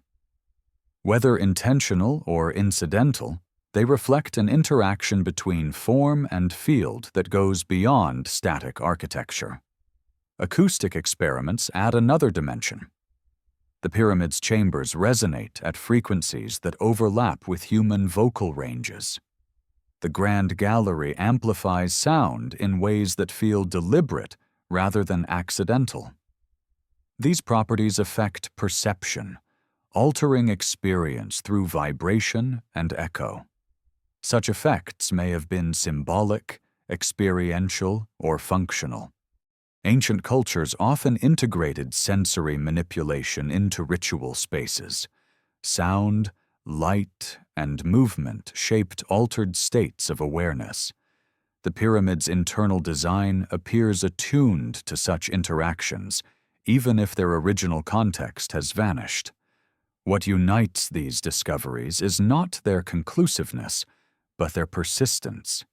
Each new method reveals complexity without closing the case. The pyramid behaves less like a solved puzzle and more like a system, one that continues to respond to inquiry in unexpected ways. This ongoing revelation challenges the idea that the monument's significance lies solely in its past. It suggests that the pyramid was designed to endure not only physically, but conceptually. Its structure invites re-examination, adapting to new modes of observation without yielding definitive answers. Modern science approaches such ambiguity with caution. Hypotheses are constrained. Claims are bounded. This discipline is necessary, yet it also means that broader interpretations remain fragmented. Each discovery is treated as local rather than systemic. The void above the Grand Gallery, for example, is analyzed as an architectural curiosity. Its potential relationship to symbolism, acoustics, or structural planning is deferred. The possibility that it represents intentional design beyond known categories remains unexplored. This restraint reflects methodological rigor, but it also mirrors the institutional patterns described earlier. Integration across domains lags behind data acquisition. The pyramid reveals more, but understanding does not advance at the same pace. Despite this, the accumulation of unresolved features exerts pressure. It becomes harder to view the monument as fully understood when each decade adds new unknowns. The pyramid's internal map grows increasingly incomplete, even as technology improves. This paradox defines its modern presence. The Great Pyramid is among the most studied structures on Earth, yet it remains one of the least explained. Familiarity has not produced mastery. Instead, it has deepened mystery. These discoveries do not confirm any single alternative theory. They do not prove lost civilizations or advanced technologies. What they demonstrate is restraint in design and depth in planning. The structure accommodates complexity beyond immediate necessity. The pyramid does not behave like a hurried monument. It behaves like a deliberate system, one that anticipated longevity, reinterpretation, and perhaps rediscovery. Its internal redundancies, hidden spaces, and sensory properties suggest foresight rather than improvisation. As more data accumulates, the monument's refusal to resolve becomes its defining feature. It stands not as a relic awaiting explanation, but as an active participant in inquiry. It changes how it is seen without changing itself. This ongoing dialogue between stone and observer blurs the line between ancient and modern. The pyramid engages with technologies its builders could not have imagined, yet it responds coherently. This coherence implies a depth of design that transcends specific tools. The future will bring further discoveries, more voids, more anomalies, more data points that challenge simplicity. Each will be documented, debated, and contextualized. Yet the core experience will remain unchanged. The pyramid will continue to exceed the frameworks applied to it. In this sense, the Great Pyramid is not merely ancient, it is unfinished, not in construction, but in interpretation. Its meaning unfolds across time, shaped by each era's capacity to see beyond its own assumptions. The monument waits, not passively, but with a kind of patience that absorbs inquiry without surrendering certainty. It invites attention without promising resolution. And in that invitation, it maintains its quiet authority, reminding the present that some structures are built not to explain the past, but to endure beyond it. As the Great Pyramid continues to resist closure, attention slowly shifts away from stone and towards the observer. The monument does not change, but the assumptions brought to it do. What it reflects back is not only a question of age or origin, but a deeper uncertainty about humanity's place within time. Modern culture carries an unspoken confidence in its own primacy. Technology accelerates, information multiplies, and the present feels dense with capability. From this vantage, the past is often imagined as a simpler prelude, a necessary but incomplete draft leading toward now. The Great Pyramid unsettles this posture without confrontation. It does not deny modern achievement. It merely suggests that complexity may not be exclusive to the present. If a structure of such precision and ambition predates what is conventionally recognized as advanced civilization, then human potential must be reimagined. Intelligence becomes less linear. Progress becomes less predictable. Capability emerges, recedes, and returns, shaped as much by environment and continuity as by ingenuity. This reframing carries emotional weight. It disrupts narratives of ascent that anchor identity. If earlier cultures achieved feats that rival or exceed later ones in certain domains, then modernity loses its singular status. It becomes one chapter among many, not the culmination of all previous effort. The discomfort this generates is subtle but persistent.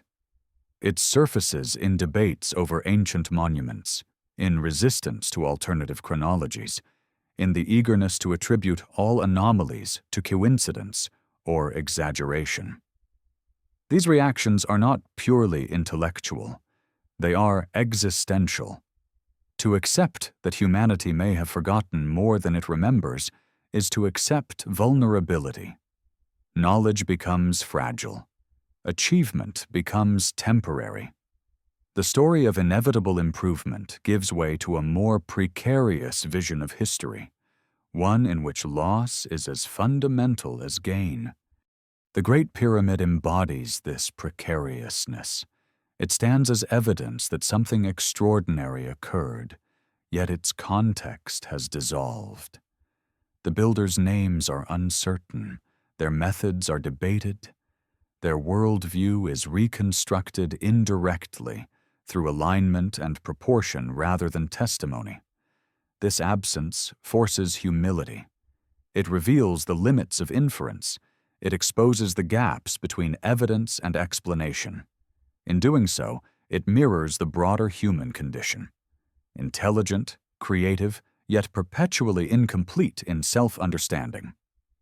Anthropology and archaeology increasingly recognize that cognition alone does not determine cultural outcome. Stability, ecology, and transmission matter equally. A brilliant idea cannot survive without continuity.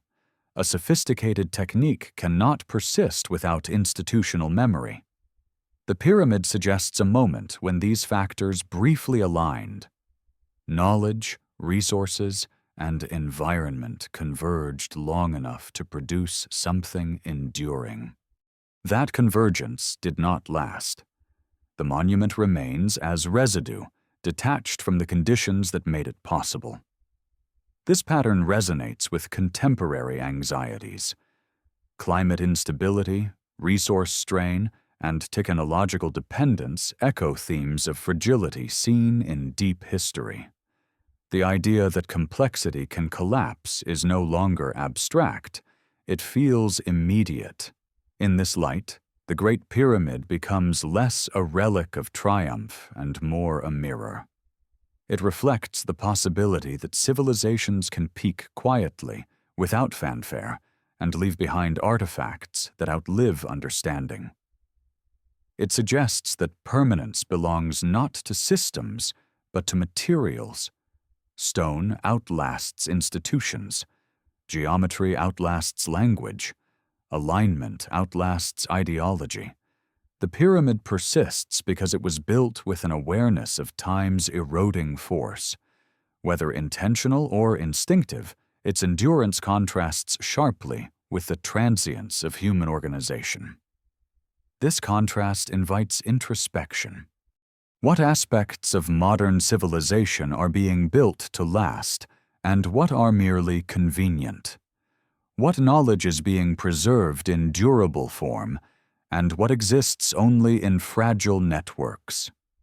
These considerations arise naturally in the pyramid's presence, without being asked. The monument also challenges assumptions about intelligence itself. Intelligence is often equated with novelty, speed, and disruption. The pyramid suggests another mode: patience, restraint, and synthesis. Its design does not advertise innovation. It embodies coherence. Such coherence implies long-term thinking, decisions made with horizons extending beyond individual lifetimes. This temporal scale is difficult to sustain in modern contexts driven by immediacy. The pyramid's existence suggests that such thinking has occurred before, under conditions no longer accessible. This realization does not diminish modern humanity. It contextualizes it. It places the present within a larger, more complex human story. One marked by cycles of insight and amnesia, brilliance and erosion. The Great Pyramid stands at the edge of that story, neither fully explained nor fully alien. It connects modern observers to ancestors not as primitives, but as participants in the same fragile experiment of civilization. Its presence does not demand reverence. It demands awareness. Awareness that human history may be richer and more discontinuous than taught. Awareness that loss is not failure, but a recurring feature of complexity. Awareness that the past still shapes the present in ways not yet recognized. In contemplating the pyramid, the observer becomes part of its function. Interpretation becomes a continuation of its life. Each generation brings new tools, new frameworks, and new anxieties. The monument absorbs them all without alteration. This endurance reframes human ambition. The pyramid does not compete with modern structures. It waits them out. It does not argue with contemporary narratives. It outlasts them. Within this waiting lies its most profound influence. It invites a slower sense of time, one in which civilizations are temporary expressions rather than endpoints. In that sense, the Great Pyramid does not belong to the past alone. It belongs to any era willing to recognize that human potential is ancient, fragile, and never fully contained by memory. As the journey reaches its quiet edge, the Great Pyramid remains exactly where it has always been. It does not shift to meet interpretation. It does not respond to theory. It simply persists, unchanged by the centuries of explanation layered upon it. Time moves around the structure, not through it. What has unfolded across this exploration is not a replacement history, nor a definitive alternative. It is something more restrained and more unsettling. A recognition that the past may be less orderly than the stories designed to contain it.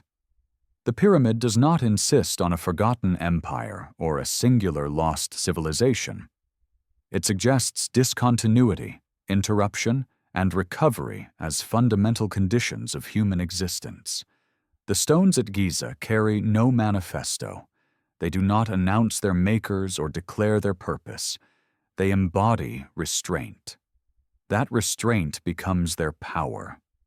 In refusing to explain themselves, they compel humility from those who attempt to speak for them. Civilizations often define themselves by what they believe they have surpassed. The primitive becomes a mirror against which modern identity sharpens. The Great Pyramid dulls that mirror. It stands too precisely, too deliberately, to fit comfortably within narratives of simple ascent. It implies that sophistication is not the exclusive property of late history, and that loss can follow brilliance as easily as brilliance follows simplicity. This realization does not diminish humanity. It deepens it. It stretches the human story into a longer, more complex arc, one marked by peaks that do not always lead upward, and by valleys that erase more than they preserve. In such a story, memory becomes as important as invention, and endurance becomes a form of intelligence. The pyramid's endurance is not accidental. Its mass resists erosion. Its geometry resists collapse. Its placement resists flood and encroachment. Whether by design or intuition, its builders constructed something capable of surviving worlds that would forget them. That survival is its message, even if the message was never consciously composed. Over time, people approached the structure with reverence, fear, pride, and curiosity. Each culture projected itself onto the stone. Pharaohs claimed it, priests sanctified it, scholars measured it, tourists photographed it, none exhausted it. Each encounter added another layer of meaning without stripping away the previous ones. This accumulation mirrors how history itself functions. Layers form. Foundations remain. Some truths are buried not because they are false, but because they lie beneath too many sediments of interpretation. Excavation becomes an act not only of digging, but of unlearning. The Great Pyramid rewards such unlearning. It does not reveal secrets to those who arrive with certainty. It remains silent in the face of authority. It offers itself only as presence, allowing careful observers to notice inconsistencies, gaps, and resonances that challenge comfort. What lingers after this examination is not an answer, but a posture, a way of standing in relation to the past that values patience over closure. The pyramid invites this posture simply by being what it is and by refusing to be reduced. Human history is often framed as a story of accumulation. Tools improve, knowledge expands, control increases. The pyramid introduces another dimension. It suggests subtraction, forgetting, fragmentation, recovery without full restoration, progress interrupted by forces indifferent to ambition. In this light, the monument becomes less a relic and more a warning rendered in stone, not a warning of punishment or doom, but of fragility. It reminds that no system is permanent, no mastery guaranteed, no continuity assured. What survives is what is built with time itself in mind. The desert surrounding Giza reinforces this lesson. Once green, now barren, it testifies to change on scales beyond human planning. Civilizations adapt or vanish. Monuments endure or crumble. The pyramid persists not because it conquered nature, but because it aligned with it. Alignment may be the pyramid's most enduring principle. Alignment with the ground. Alignment with the sky. Alignment with proportion and balance. These are not technologies in the narrow sense. They are relationships. They do not become obsolete. They remain legible across eras. Perhaps this is why the structure continues to feel contemporary despite its age. It speaks in a language that does not depend on fashion or ideology. It communicates through balance, silence, and restraint. These qualities do not age.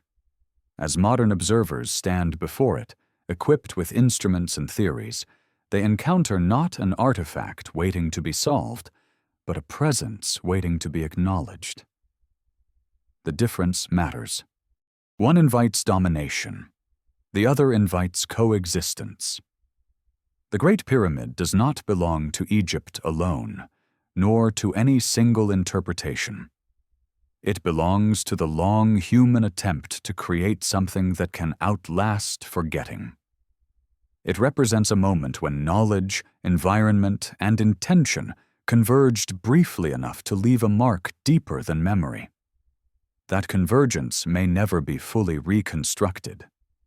The pyramid does not require it. Its function now is not to be explained, but to remain. In remaining, it continues to unsettle assumptions, soften certainty, and widen the horizon of what humanity considers possible. As night falls over the plateau, the stone cools and the sky turns. Stars shift slowly, indifferent to names and epochs. The pyramid holds its shape against the darkness, a quiet geometry anchored between earth and sky. In that stillness, the monument offers no conclusions. It leaves only an image, stone rising from sand, time passing around it, memory thinning, presence enduring. And in that image, history does not end. It opens silently into a depth that remains unresolved, waiting not for answers but for attention.